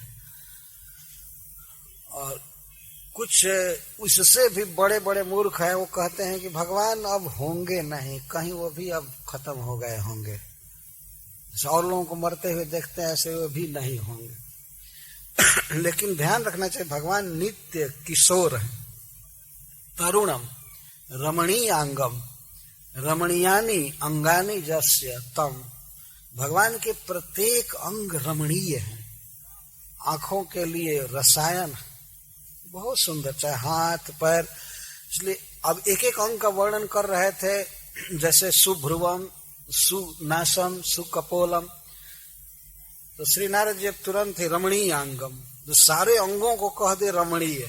रमणीय का अर्थ है मन रम जाएगा, नेत्र रम जाएगा, त्वगिंद्रिय रम जाएगी, इतना सुंदर है, सुकुमार है, सब कुछ परम सुंदर। रमणीय अंगम। अरुण ओष्ठे क्षणाधरम। भगवान का ओठ, ओठ कहते हैं अधर, ऊपर का जो मुख के ऊपर है ओष्ठ और अधर, ये दोनों बिल्कुल लाल है। लाल कैसे लाल हैं? कुंदरू फल के समान लाल है। बिंब फलाधरोष्ठम, बिंब फल देखा होगा आपने, पक जाता है लाल लाल। भगवान एक बार भी लिपस्टिक नहीं लगाया आज तक, उनका अपने आप लाल है, स्वाभाविक। और दिव्य चिन्मय स्वरूप है, और अरुण ओष्ठ और अरुणिमा से युक्त आंखें हैं भगवान की। प्रणताश्रयण, अब गुणों का वर्णन कर रहे हैं, सौंदर्य का वर्णन करके अब गुण का वर्णन कर रहे हैं। प्रणत आश्रयणम, जो भी शरणागत व्यक्ति होता है, भगवान के शरण में आता है, कोई अभिलाषा लेकर के कुछ भी, तो उसके आश्रयणम, उसके वास्तविक आश्रय हैं, आश्रय देते हैं भगवान। कोई भी व्यक्ति आवे वो शरण देंगे। जैसे गीता में कहते हैं, सर्व धर्मान परित्यज्य माम एकम शरणम व्रज, अहम त्वं सर्व पापेभ्यो मोक्षयिष्यामि मा। सब धर्मों को छोड़कर मेरी शरण में आओ, मैं तुम्हारी रक्षा करूंगा सभी पापों से। कोई अगर यह प्रश्न करे कि एक दिन में ही दुनिया के सारे लोग कृष्ण की शरण में आ जाएं तो क्या करेंगे? तो ऐसे बिना शरण में आए भी पालन कर रहे हैं, शरण में आने पर क्यों नहीं करेंगे? क्या कमी हो जाएगी? एक दीपक जला दिए है, सूरज का सबको प्रकाश मिल रहा है, खाने का बंदोबस्त है, सब कुछ है, लेकिन किसी मनुष्य की शरण में अगर 10-20 हजार आदमी चले जाएं तो वो क्या करेगा? वो तो मर जाएगा, अपना ही नहीं चला पाएगा, और लोगों को क्या आश्रय दे सकता है? ये भगवान तो सबके लिए आश्रय है, प्रणत आश्रय, विशेष करके प्रणत जनों के, शरणागत जनों के वे आश्रय हैं, भक्तों के आश्रय। प्रणताश्रयणम नृमणम, और पुनः करें नृमणम सुंदरम या सुखकरम। भगवान बहुत सुख देते हैं, सुख के निधान है। जैसे सूर्य से गर्मी निकलती रहती है, ताप निकलता रहता है, प्रकाश निकलता है, वैसे भगवान से आनंद निकलता रहता है। वे आनंद कंद है, आनंद के आकर हैं। तो कोई भी व्यक्ति उनसे जब संपर्क करता है, उनके नाम से, गुण से, लीला से, धाम से, भक्तों से, तो सुखी हो जाता है। सुख करम। अथवा नृमणम का अर्थ होता है धनम। भगवान ही वास्तविक धन है, सर्व पुरुषार्थ निधि है। जो व्यक्ति श्री कृष्ण को पा जाता है वही वास्तव में धन्य है, वही धनी है। भगवान ही परम धन है, वेदों के गुप्त धन है, रहस्यमय है। भगवान का जो इस परम सुंदर श्री विग्रह है, यही वेद का सबसे गोप्य विषय है, रहस्यमय। तो रहस्यमय इसलिए लोग समझ नहीं पाते हैं, अतः भगवान को निराकार कहते हैं। इस बात का पता हो जाए कि भगवान का दिव्य अंग है, चिन्मय, अपराकृत, और बहुत प्रेमी व्यक्ति हैं, बहुत उदार हैं, तो क्यों निराकार की तरफ जाएंगे? पता नहीं रहता है, इसीलिए सब दुनिया के लोग निर्विशेषवादी हो रहे हैं। नृमणम, शरण्यम, करुणाणवम, और शरण्य, कोई भी व्यक्ति उनकी शरण ले सकता है। शरण लेने जोग वही हैं, वही सबकी इच्छा पूरी करते हैं, वही रक्षा करते हैं, वही बंधु हैं, वही स्नेही हैं, वही माँ है, वही पिता है, वही गुरु है, वही सब कुछ है। करुणार्णवम, और करुणा के तो अर्णव है, समुद्र। करुणा का अर्थ होता है पर दुख हानिच्छा, दूसरे के दुख को दूर करने की इच्छा। तो भगवान में हमेशा यह भावना भरी रहती है और जीवों का दुख दूर करने की चेष्टा भी करते रहते हैं। ये करुणा के सागर हैं, अर्णव, अनंत करुणा है। अनादिकाल से जीव उनसे बहिर्मुख हैं, कृष्ण का भजन नहीं करते हैं, फिर भी भगवान सबको पोष रहे हैं, खिला रहे हैं, पिला रहे हैं। कभी उनकी करुणा जा नहीं सकती। करुणार्णवम, इस तरह से भगवान के स्वभाव का ध्यान करना चाहिए। कभी क्रोध नहीं करते हैं श्री कृष्ण, करुणा के अर्णव। पूतना का उद्धार भगवान ने किया, वो विष लेकर के आई थी स्तन में, उसके स्तन को पिए और तुरंत मातृ गति दे दिए। जसोदा को जो गति मिली है वह गति पूतना को दिया भगवान ने। कभी किसी के दोष को देखते नहीं है। करुणा के अर्णव है, महासागर है भगवान। ऐसे प्रभु का भजन करना चाहिए। जिन शत्रुओं को भगवान मारते हैं उनको अपना धाम देते हैं, हतारी गतिदायक उनको कहा गया है। जो शत्रु को मारकर अपना वैकुंठ धाम देते हैं, देखो ही मारना थोड़े। जिस सिद्धि को पाने के लिए बड़े बड़े योगी तपस्या करते हैं, जल्दी वो सिद्धि नहीं मिलती है, वह सिद्धि भगवान अपने शत्रु को दे देते हैं। यह उनकी करुणा है, सहज। जैसे पिता अपने पुत्र का विरोधी नहीं हो सकता है, उस तरह से भगवान कभी जीवों के शत्रु हो नहीं सकते, तो कृपा ही करते हैं। यह सब गुण है भगवान का। और पुनः सौंदर्य का वर्णन करते हैं। श्रीवत्सांकम, श्रीवत्स का चिन्ह उनके वक्षस्थल पर है। लक्ष्मी जी भगवान के बाएं वक्षस्थल पर वास करती हैं। तो भगवान के सांवले शरीर पर एक लकीर जैसी रोमावली है, गोल्डन रोमावली, उसको पीला पीला रेखा है, वहां लक्ष्मी जी रहते हैं, उसको श्रीवत्स कहते हैं। श्रीवत्सांकम। और इसके बाद क्या शब्द है? श्रीवत्सांकम घनश्यामम। और ध्यान करना ध्रुव है कि भगवान का शरीर सांवले बादल के समान है, श्याम, घनश्याम, घनश्याम। यह भगवान का स्वरूप है। वैसे भगवान कभी कभी गोरे वर्ण में भी प्रकट हुए हैं, लेकिन भगवान का जो वास्तविक स्वरूप है वो श्याम ही है। तो हिंदी में भजन लिखने वाले भी लोग, गीत लिखने वाले सिनेमा का, वो लोग भी ये सब बात कहते हैं। गीत है हिंदी में कि जसोमती मैया से पूछे नंदलाला, राधा क्यों गोरी मैं क्यों काला। तो भगवान क्यों सांवला है? कभी कभी दूसरे लोग भी पूछते हैं भगवान सांवला क्यों है। पता नहीं क्यों सांवला है, वो तो उनकी इच्छा, जो भी हो। मेघ श्यामम, श्रीवत्सांकम मेघ श्यामम, पुरुषम वनमालिनम। वे पुरुष हैं। इस शब्द के तात्पर्य में श्रील प्रभुपाद जी कहते हैं, गॉड इज नेवर फीमेल। भगवान कभी स्त्री नहीं है। भगवान पुरुष है। वैसे यहाँ पुरुष शब्द का अर्थ है महापुरुष। महापुरुष के कई लक्षण होते हैं, जैसे आजानुलंबित भुजौ, भुजाएं जानू तक लंबी, आंखें स्पेशल होती हैं, चरण में चक्र कमल आदि के चिन्ह होते हैं, सब चीज विलक्षण होता है। मनुष्य या देवता वैसा नहीं होता है। तो भगवान का जो श्री विग्रह है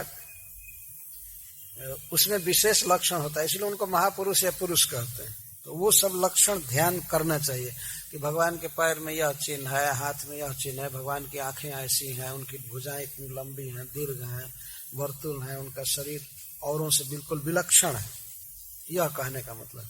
और वन मालिनम, भगवान का यह स्वभाव है, पुष्प की माला पहनते हैं। सबसे धनी व्यक्ति, वे चाहे तो केवल रत्न की माला पहने रहेंगे, हजारों बार रोज बदल सकते हैं रत्न की माला, लेकिन फिर भी वे वन मालिनम, वन की माला पहनते हैं। पुष्प माला से उनको बहुत प्रेम है। और अनेक वर्ण के फूलों की गुथी हुई माला भगवान पहनते हैं। जैसे इसमें एक ये वर्ण दूसरा है, से 5 वर्ण के पुष्पों की माला पहनते हैं, उसको वैजयंती माला कहते हैं। भगवान श्री कृष्ण खास करके ये माला पहनते। तो भगवान का कोई भी स्वरूप है, माला पहनने में बहुत शौकीन है। इसीलिए भगवान की सेवा में माला बनाना, पुष्प अर्पण करना, यह एक प्रधान सेवा है। वनमालिनम शंख चक्र गदा पद्म अभिव्यक्त चतुर्भुजम, ये सब ध्रुव महाराज जी के लिए ध्यान के विषय का वर्णन नारद जी कर रहे हैं।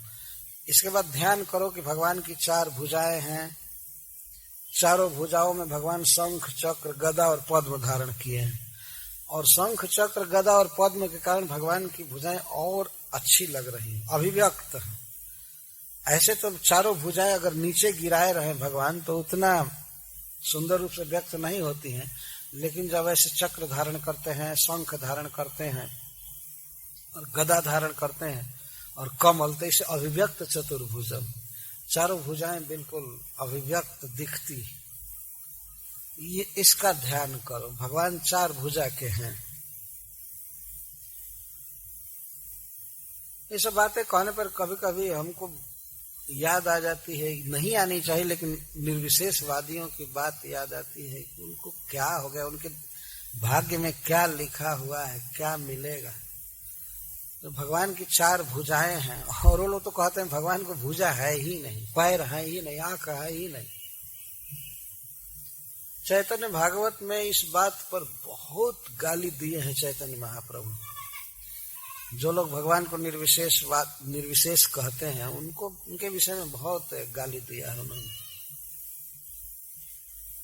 तो भगवान का वास्तव में बहुत परम सुंदर रूप है। 4 भुजाएं, 4 भुजाओं में क्या क्या भगवान धारण करते हैं, ये सब बात याद रखनी चाहिए, तब तो ध्यान आएगा ना। भगवान का ध्यान करने बैठे तो 4 भुजाएं, 4 भुजाओं में विविध चिन्ह धारण किए हैं, शंख चक्र गदा और पद्म, ये धारण किए हुए। और किरीटिनम कुंडलिनम केयूर बलयान्वितम, किरीटिनम किरीट से युक्त है, मुकुट भगवान धारण किए हैं, और रत्नों से बना हुआ मुकुट, स्वर्ण और माणिक्य से, हीरा से बना हुआ मुकुट भगवान धारण करते हैं। और वो स्वर्ण इस जगत का स्वर्ण नहीं, 22 कैरेट और ये कैरेट, ये सब तो 3rd क्लास का, ये तो पत्थर है क्या। भगवान जो सोना धारण करते हैं वो चिन्मय सोना होता है, दिव्य होता है, उसका मुकुट धारण करते। तो ये ध्यान करना चाहिए कि भगवान मुकुट पहने हैं, किरीटिनम और कुंडलिनम, कर्णाभूषण उनके कानों में झूल रहे हैं, कुंडल धारण करते हैं, केयूर बलयान्वितम, और केयूर और बलय धारण किए हैं। केयूर यहाँ जो गहना पहनते हैं इसको कहते हैं, और बलय जो यहाँ कंकड़ पहनते हैं उसको कहते हैं। अथवा कभी कभी गले में पहनने वाले आभूषण को भी केयूर कहा जाता है। तो भगवान केयूर धारण किए हैं और बलय कंकड़ धारण किए हैं, बहुत सुंदर, हाथों में सुंदर सुंदर आभूषण धारण किए। हरि बोल जल्दी करो, जल्दी जल्दी, यहाँ भगवान का वर्णन हो रहा है ना।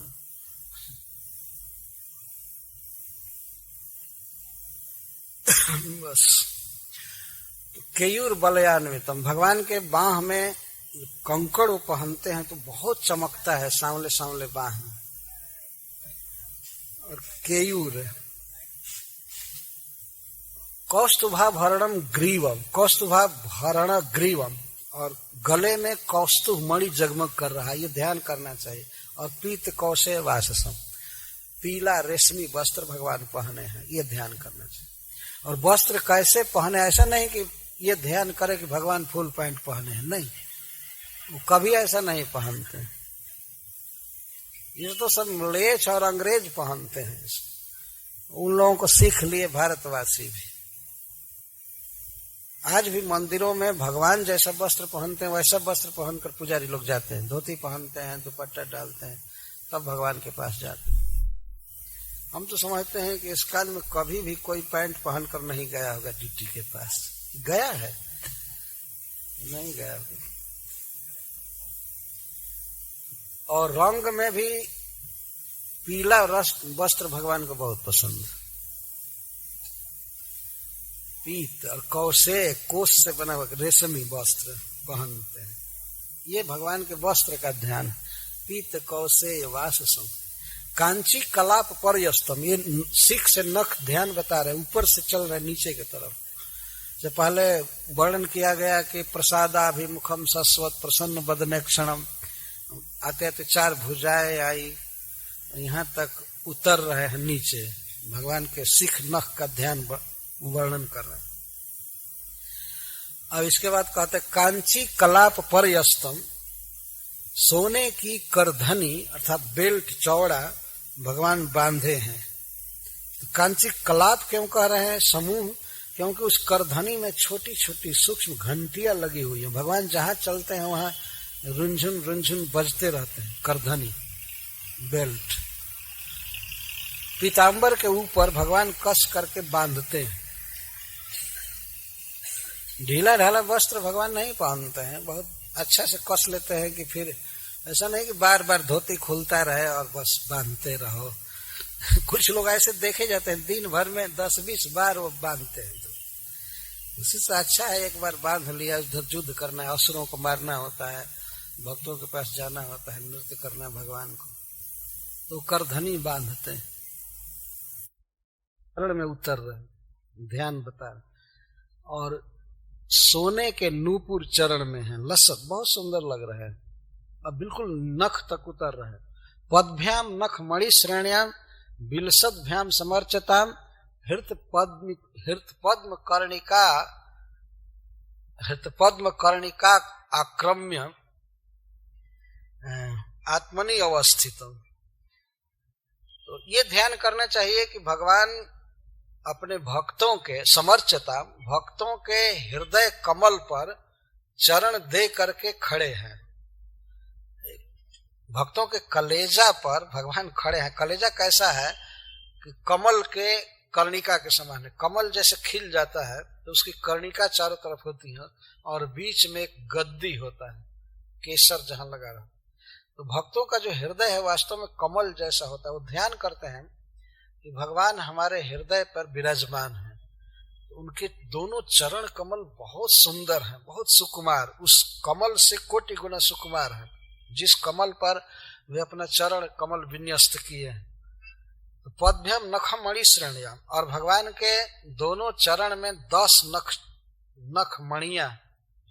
भगवान के जो नख हैं वो नख मणि के समान चमचम चमचम चमकते रहते हैं। इस तरह का भगवान का नख, और उसको चंद्र कहा गया है चैतन्य चरितामृत में, नख चंद्र। 10 चंद्र चरण में है, 10 चंद्र हाथ में है। और तिलक को अष्टमी का तिलक जो गोला किए हैं वो भी एक पूर्ण चंद्र है। उनका मुख आधा ललाट अष्टमी का चंद्रमा है और मुख स्वयं ही द्विजराज राज सखी है। कृष्ण मुख बपु द्विजराज राज, कृष्ण मुख द्विजराज राज। तो इस तरह बहुत बहुत चंद्रमा है। यहाँ पर नारद जी कह रहे हैं कि भगवान के जो चरण के नख हैं वो मणि जैसे जगमग करते रहते हैं, कभी चंद्रमा जैसा।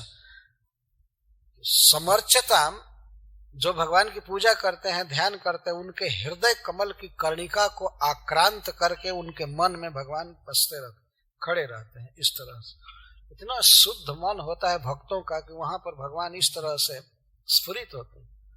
तो ध्यान करने में भगवान के नख का ध्यान करना, ये कहने का आशय है।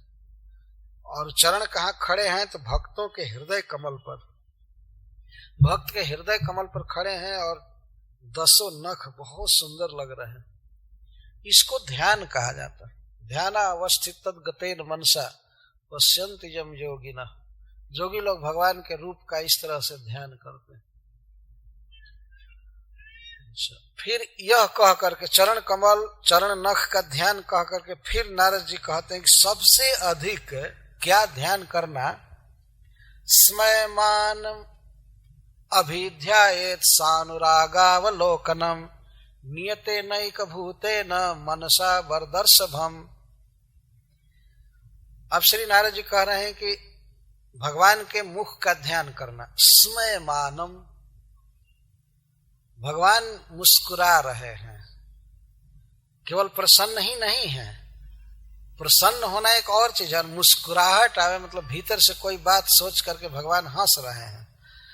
स्मित, स्मयमान, स्मय या स्मित उसको कहते हैं कोई व्यक्ति हंस रहा हो लेकिन उसके ओष्ठ न खिल रहे हो या दांत न दिखाई दे तो इसको स्मित कहते हैं, और दांत दिखाई देने लगे तो उसको हास्य कहते हैं। और प्रहास तो ठठा करके हंसना तो इसको प्रहास कहते हैं। तो भगवान तो प्रहास करते ही रहते हैं, लेकिन कभी कभी वे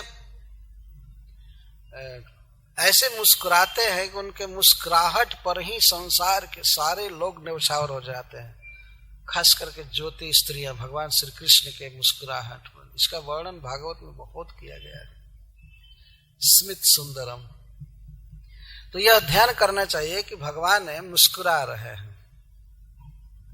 जो भीतर भगवान का आनंद है वह उनके चेहरे पर प्रकट हो रहा है। भगवान में भीतर बाहर का वैसे भेद नहीं है, लेकिन फिर भी भगवान बहुत आनंद में रहते हैं, तो मुस्कुरा रहे हैं। सानुरागावलोकनम, और अनुराग के साथ, स्नेह के साथ वे भक्त को या मुझको देख रहे हैं, ये ध्यान करना चाहिए। स अनुराग अवलोकनम, अनुराग के साथ देख रहे हैं भगवान, ये ध्यान करना है। और नियते नैक भूतेन मनसा वरदर्शनम, यह बात करें कि नियत मन के द्वारा, नियत का अर्थ है इस तरह से प्रत्याहार के द्वारा जो मन कंट्रोल में कर लिया गया और एक भूतेन, और जो बिल्कुल केंद्रित हो गया, एकाग्र हो गया, ऐसे मन से भगवान के हंसते हुए मुख का ध्यान करना चाहिए। तो यहाँ फिर प्रश्न हो सकता है, इसमें तो ध्यान का वर्णन है, धारणा का अब तक वर्णन हो रहा था। वो धारणा ही जब परिपक्व होती है तो उसको ध्यान कहते हैं, और ध्यान जब बिल्कुल अचल हो जाता है तो उसको समाधि कहते हैं। तो श्री नारद जी कह रहे हैं कि नियते नैक भूतेन मनसा, कंट्रोल्ड और एकीभूत मन के द्वारा भगवान के मुख कमल का ध्यान करना, हंसता हुआ, मुस्कुराता हुआ।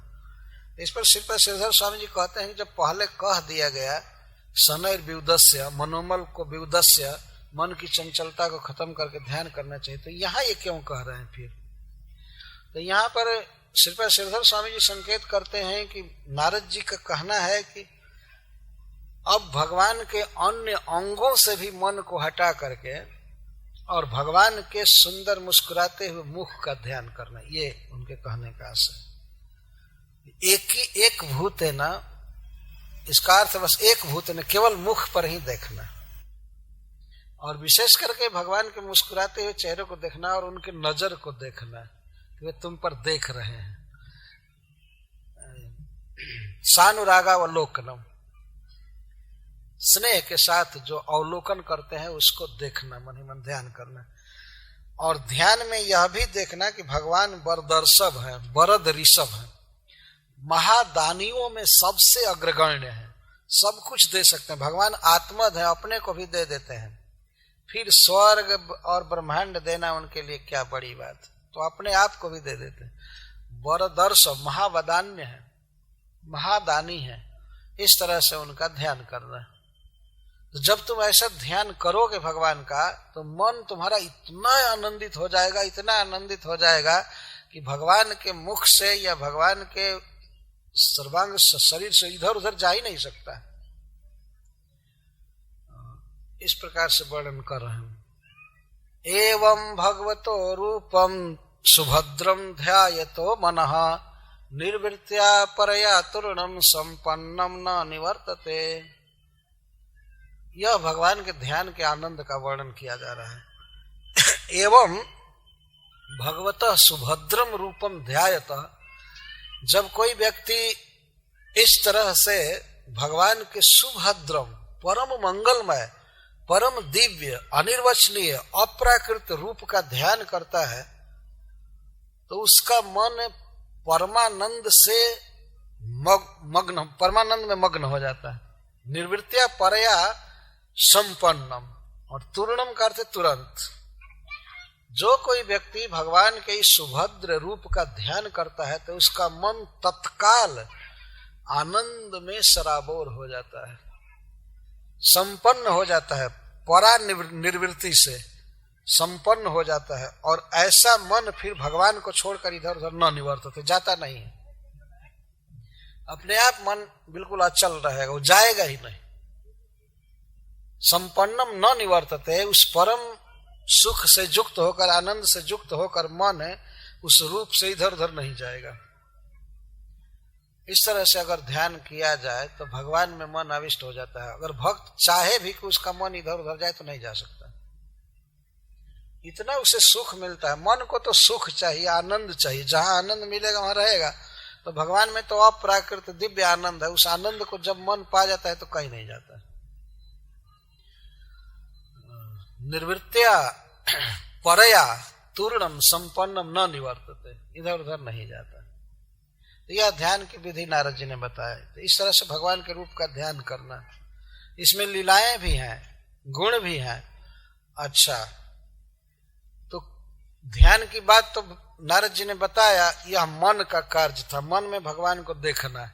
और वाणी से भगवान के भजन की बात बता रहे हैं। जप्यश्च परमो गुह्य श्रूयता में निरपात्मजः यम सप्तरात्रम प्रपठन पुमान पश्यति खेचरान। हे नृपात्मज, हे महाराज उत्तानपाद के पुत्र, सुनो, अब क्या जपना है वह हमसे सुनो। भक्ति में जप एक बहुत अनिवार्य अंग है। जप्यश्च परमो गुह्य, जप्य का अर्थ है जपने योग्य। ऐसे जप का अर्थ ही होता है किसी मंत्र को, किसी बात को जब हम कंटिन्यूअस कहते रहते हैं तो उसको जप कहते हैं। भोजपुरी में कभी कभी लोग बोलते हैं कभी क्या जप रहे हो ये कहीं बात। तो जप का मतलब ही है कंटिन्यूअस किसी बात को बोलना। और जप से जप्य शब्द बना है, चाहे जाप्य शब्द बनता है। तो एक मंत्र बता रहा हूं तुमको, महामंत्र, द्वादशाक्षर मंत्र, जिसको तुम सदा जपते रहना। आप जरा इस बात पर विचार करेंगे कि कितना परफेक्ट भक्ति योग का वर्णन नारद जी कर रहे हैं। ध्यान के विषय का वर्णन किए और आसन, ये अष्टांग योग का तो वर्णन किए, इसमें भगवान का ध्यान करना है। लेकिन इसके साथ साथ वाणी का जो विषय है वो भी कहना चाहिए। वाणी से भगवान का भजन होना चाहिए। भगवान का भजन 3 तरह से होता है, मन, वचन और शरीर से। तो अभी शरीर से नहीं बताए, आसन आदि तो शरीर का धर्म बताए, परंतु पहले मन का, इसके बाद वचन का बता रहे हैं। जप्यश्च परमो गुह्य, मैं तुमको परम रहस्यमय, परम श्रेष्ठ मंत्र बता रहा हूं। हे राजा के पुत्र, तुम इसको ध्यान से सुनो। श्रूयताम शब्द इसलिए कहे कि अब मंत्र दे रहे हैं तो थोड़ा सावधान कर रहे हैं कि सावधानी से इसको ग्रहण करो। ऐसा नहीं कि अभी बोल दूं, असावधान मन से सुनो और मधुबन पहुंचकर सोचने लगो गुरु जी ने क्या कहा था, कुछ समझ में नहीं आया। ऐसा कौन सा मंत्र बोला था वो तो याद नहीं है, तो फिर फोन पर पूछो कि क्या मंत्र दिया। इतना छोटा सा मंत्र है, उसको सावधानी से सुन लेना चाहिए ना। इसलिए नारद जी श्रूयताम शब्द का प्रयोग करें, सुनो, सावधानी से सुनो। और उसकी महिमा बता रहे हैं कि इसको 7 दिन 7 रात यदि कोई व्यक्ति जपे, प्रपठन, इसको अच्छा से उच्चारण करके जप करे, तो वह व्यक्ति आकाश में विचरण करने वाले भगवान के पार्षदों को डायरेक्ट देख सकता है। यम सप्तरात्रम प्रपठन पुमान पश्यति खेचरान। 7 रात जपे, तो 7 रात्र का मतलब होता है दिन रात दोनों। जैसे नवरात्र आता है तो उसका अर्थ केवल 9 रात्रियां नहीं, रात और दिन दोनों को मिला करके नवरात्र कहते हैं। तो सप्तरात्र अगर इसका जप किया जाए तो भगवान के पार्षदों का दर्शन हो सकता है, जो वैकुंठ से इस जगत में आकर के विचरते हैं भक्तों की रक्षा करने के लिए। तो उनका दर्शन हो सकता है। इतना इसकी महिमा है इस द्वादशाक्षर मंत्र की। वह क्या है? ओम नमो भगवते वासुदेवाय, यह मंत्र दिया। तब श्री ध्रुव महाराज ने पूछा कि अच्छा, इसको आप कब जपेंगे, कैसे जपेंगे? तो श्री नारद जी ने कहा कि जैसे भी जप हो, लेकिन जब तुम पूजा करो भगवान की, उस समय भी इसी मंत्र से पूजा करो। तो जप बताए, अब पूजा बता रहे। भगवान के भजन का मतलब यही केवल नहीं है कि बस जपा जाए और मन में सोचा जाए, शरीर बेकार पड़ा रहे। भगवान की पूजा होनी चाहिए शरीर से। अब काया से क्या क्या करना है, शरीर से क्या क्या करना है बता रहे। मंत्रेणानेन देवस्य कुर्या द्रव्यमयी बुधः सपर्जाम विविधैर्द्रव्यै देश काल विभागवित्। इसी मंत्र से, इसको मंत्र को पढ़ते हुए भगवान की पूजा करनी चाहिए। देव देवस्य, भगवान विष्णु की पूजा देवता लोग भी करते हैं, देवताओं के देवता है। यहाँ जैसे हम लोग देखते हैं मनुष्य गणपति जी की पूजा करते हैं, भगवान शिव की पूजा करते हैं, सूर्य भगवान की, ये तो ठीक है, लेकिन ये देवता लोग पूजा करते हैं विष्णु की। विष्णु देव देव है, देवा नाम अपि देव तस्य देव देवस। देवताओं के घर में भगवान की डीटी है, मूर्ति है। मनुष्यों के घर में भले देवता दखल कर लिए हैं, लेकिन इनके घर में भगवान की पूजा होती है। तो ये प्रसिद्ध बात है कि भगवान पूज्य हैं, इनकी पूजा होनी चाहिए। तो द्रव्यमयी सपर्या करनी चाहिए। द्रव्यमयी, द्रव्यमयी का अर्थ है वस्तु से भगवान की पूजा। केवल मनोमय ही नहीं, जैसे मानसिक पूजा की जाती है, मन में भगवान को कुछ अर्पण किया जाता है, लेकिन नारद जी कह रहे नहीं नहीं, बाहर वस्तु जुटा कर पूजा करनी चाहिए। जैसे श्रील प्रभुपाद जी ने सिखाया है, बिल्कुल प्रैक्टिकल, भगवान का अर्चा विग्रह स्थापित करके और विविध वस्तुओं से देश काल के अनुसार पूजा की जाती है। तो श्री नारद जी कहते हैं द्रव्यमयीम सपर्याम कुर्यात्, द्रव्यमय पूजा करनी चाहिए। विविधई द्रव्य, विविध द्रव्यों से, वस्तुओं से पूजा करनी चाहिए। तो उसी को अगले श्लोक में बता रहे क्या क्या द्रव्य होना चाहिए। सलिलहि शुचिभिर्माल्यैर् कंदमूल फलादिभिः अंकुरांशुकैश्चार्चेत् तुलस्या प्रियया प्रभु।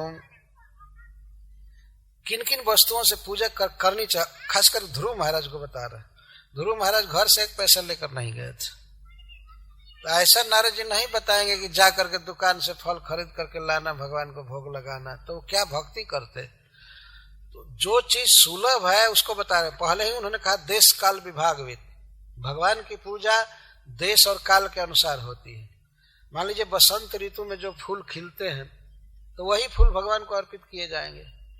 बरसात में खिलने वाला फूल मिलेगा नहीं उस समय।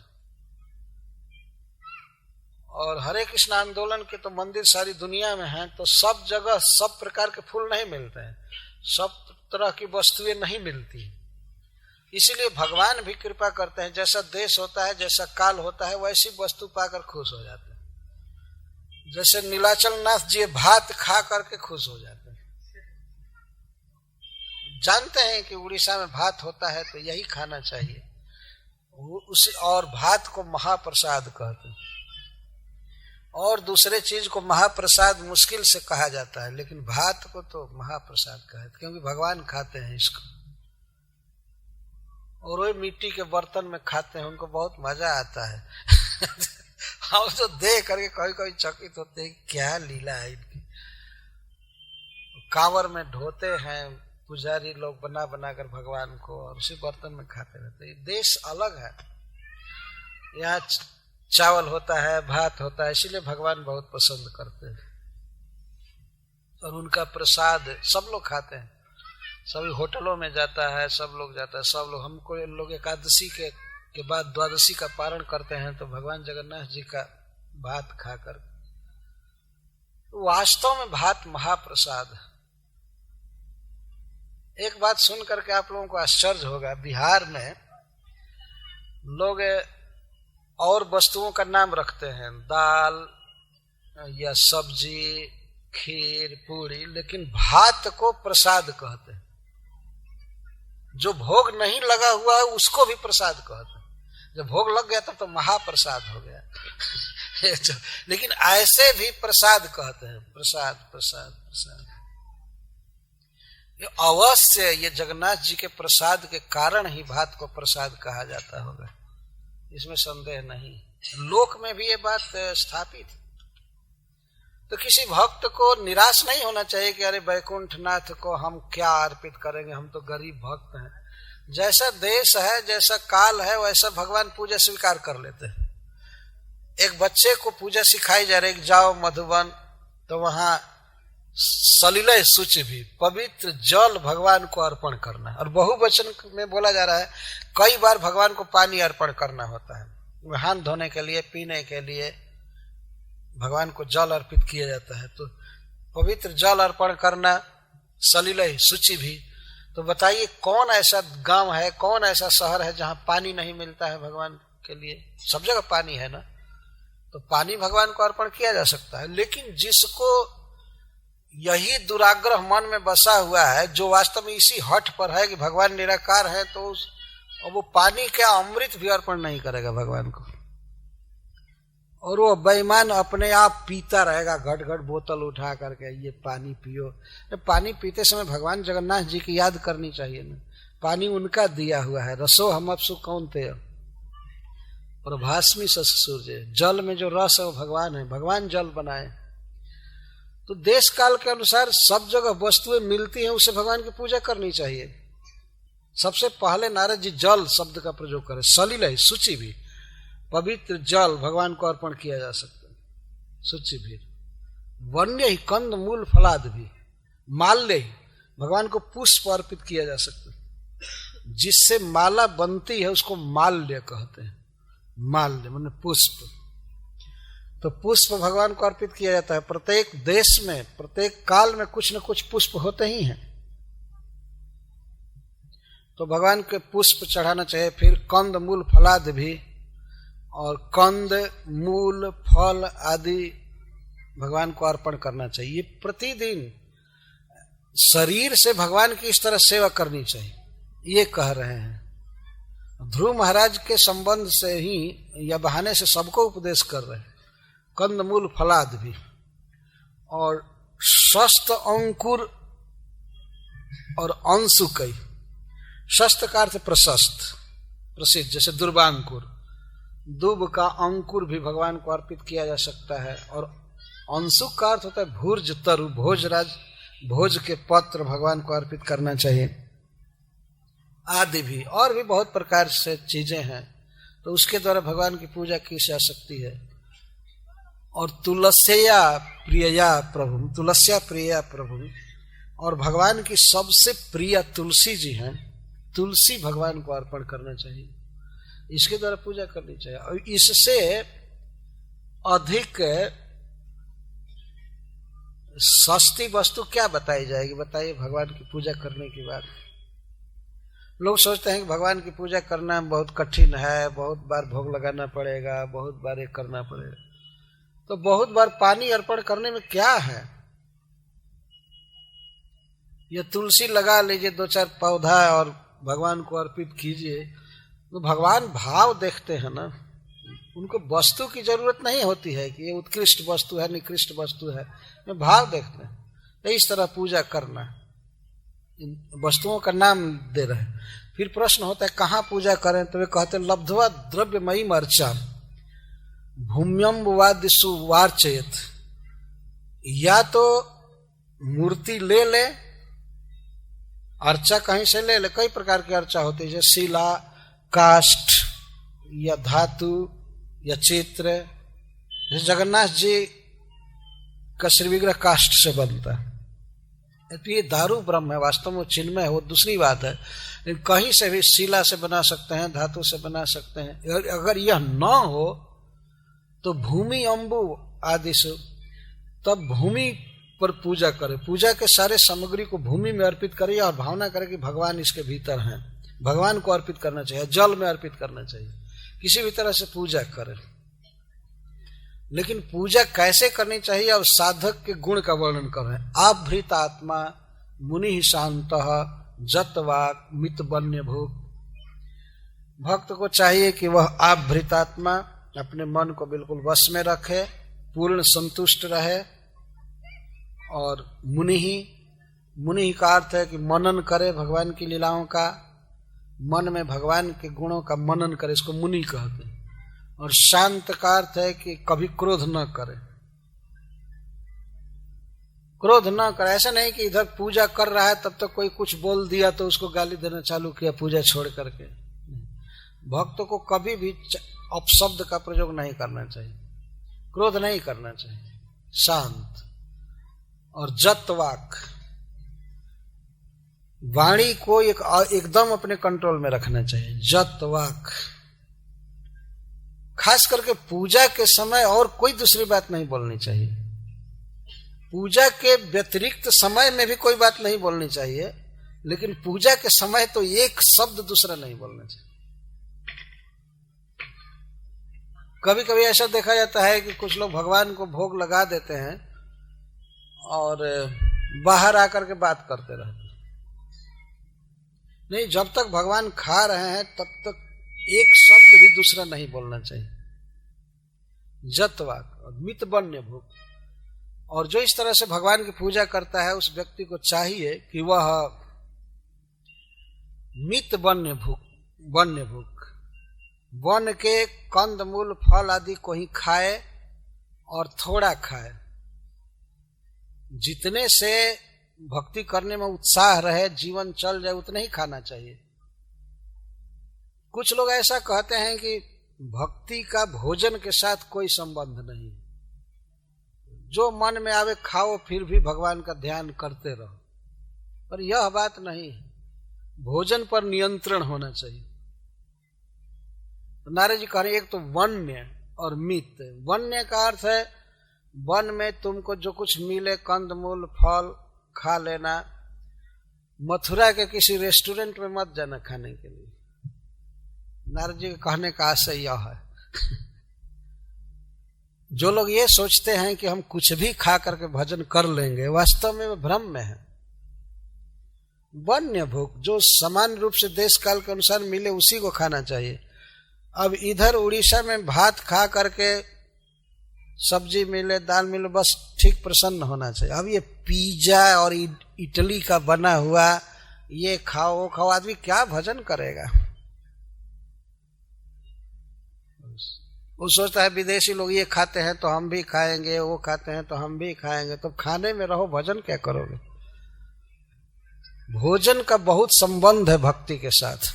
इसलिए नारद जी भोजन के लिए बता रहे हैं कि ये खाना, भूख तो लगेगी ही ध्रुव को, तो भगवान को भोग लगा करके ये चीज खाना, एक चीज खाना।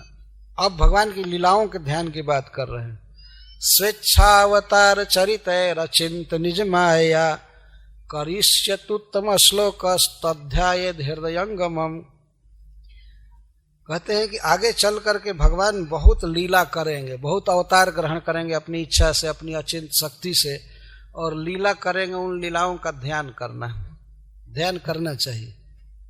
हृदयंगमम, बहुत सुंदर लीला करेंगे। तो श्रीधर स्वामी जी कहते हैं कि उस समय, ये सतयुग का समय था, अभी लीलावतार बहुत कम हुआ था भगवान का। सारे लीलावतार आगे होंगे, इसीलिए भविष्यत शब्द में, क्रिया में बोल रहे हैं कि आगे भगवान बहुत अवतार लेंगे, ये लीला करेंगे, ये लीला करेंगे, उसका चिंतन करना। कहीं भी निराकार का गंध भी नहीं है इनके प्रवचन में। तो भगवान की लीला का ध्यान करना, भगवान की पूजा करना, भगवान का मंत्र जप करना, भगवान के रूप का ध्यान करना, यही भक्ति है वास्तव में। ये बिल्कुल स्पष्ट है। और ये कह रहे हैं कि जो भी पूजा करना, तो जैसा पहले के आचार्यों ने किया है, परिचर्या भगवतो,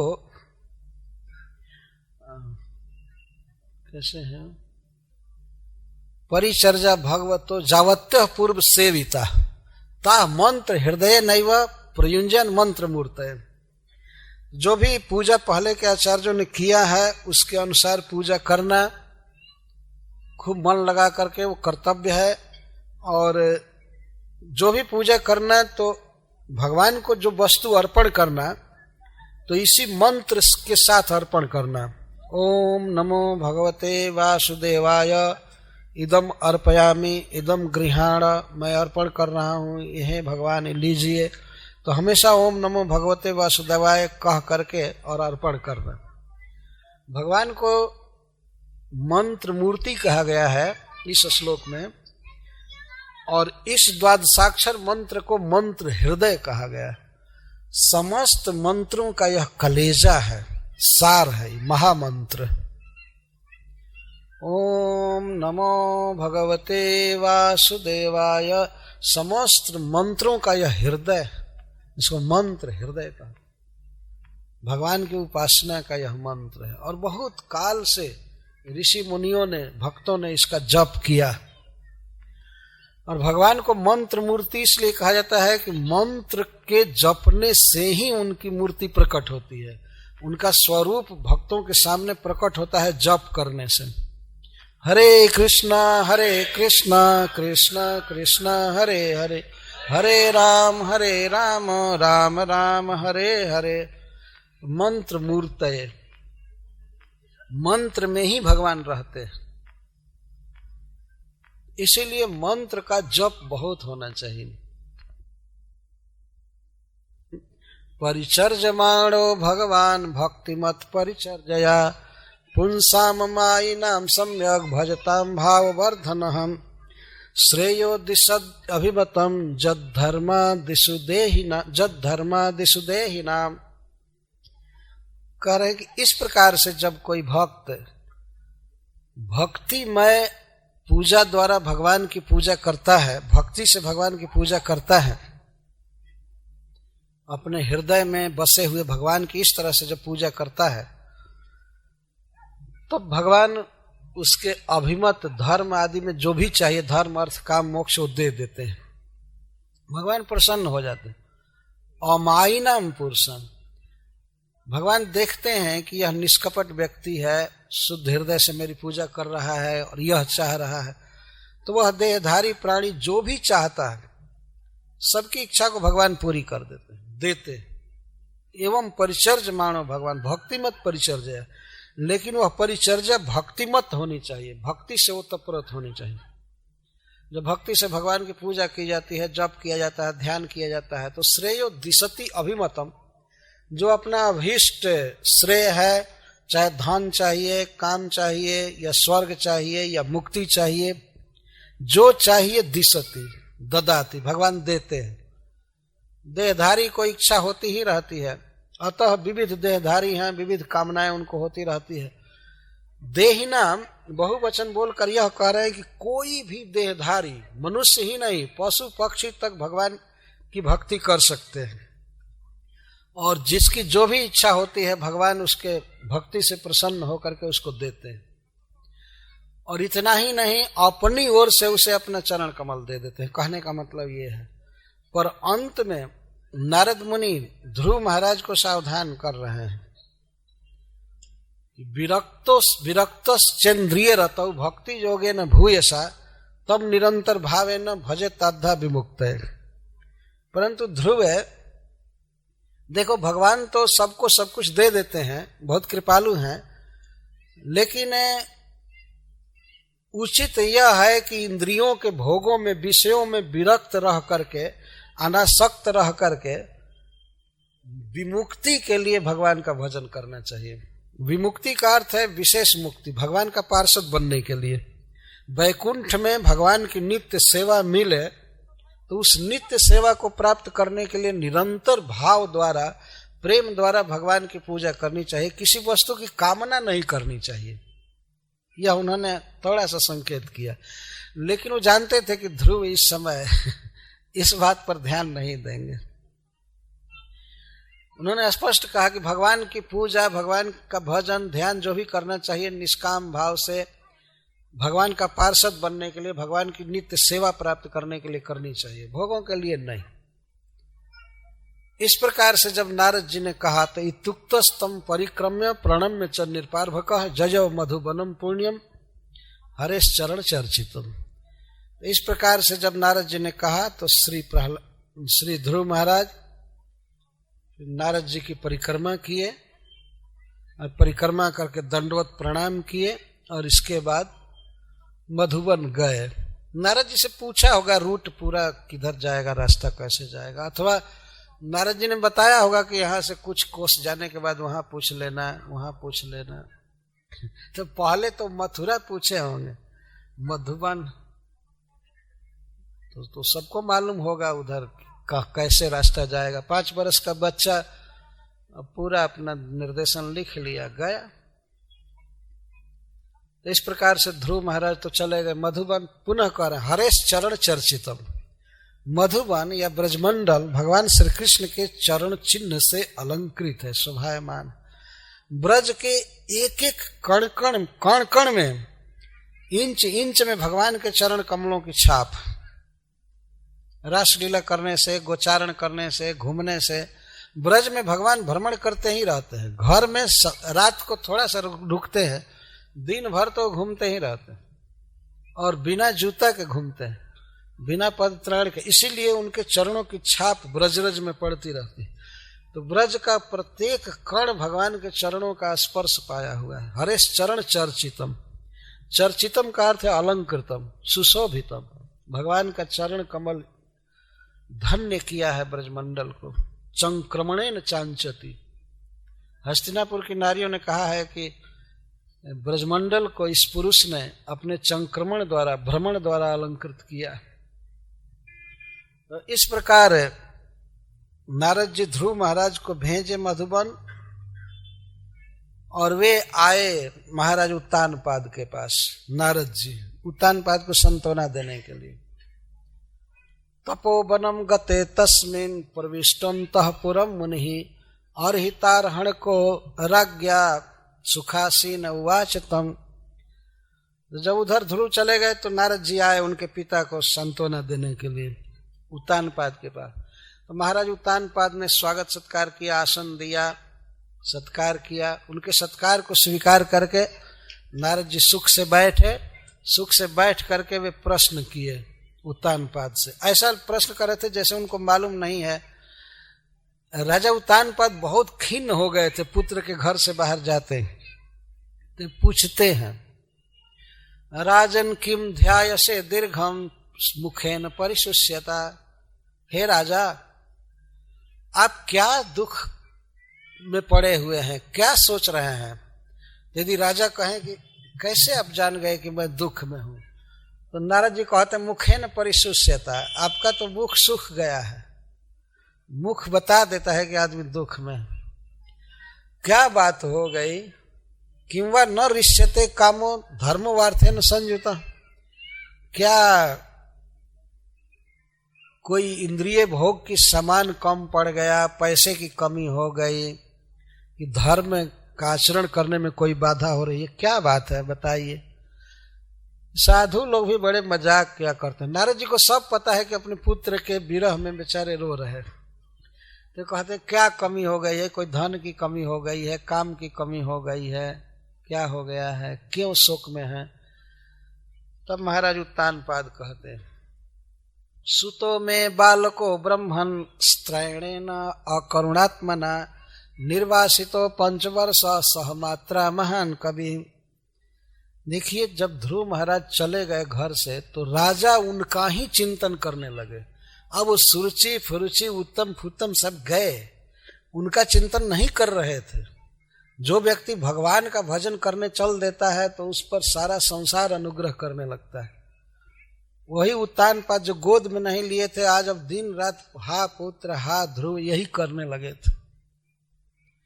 तो वे कहते हैं कि सूतो में बालको ब्रह्मन, हे ब्रह्मन, हे सर्वज्ञ,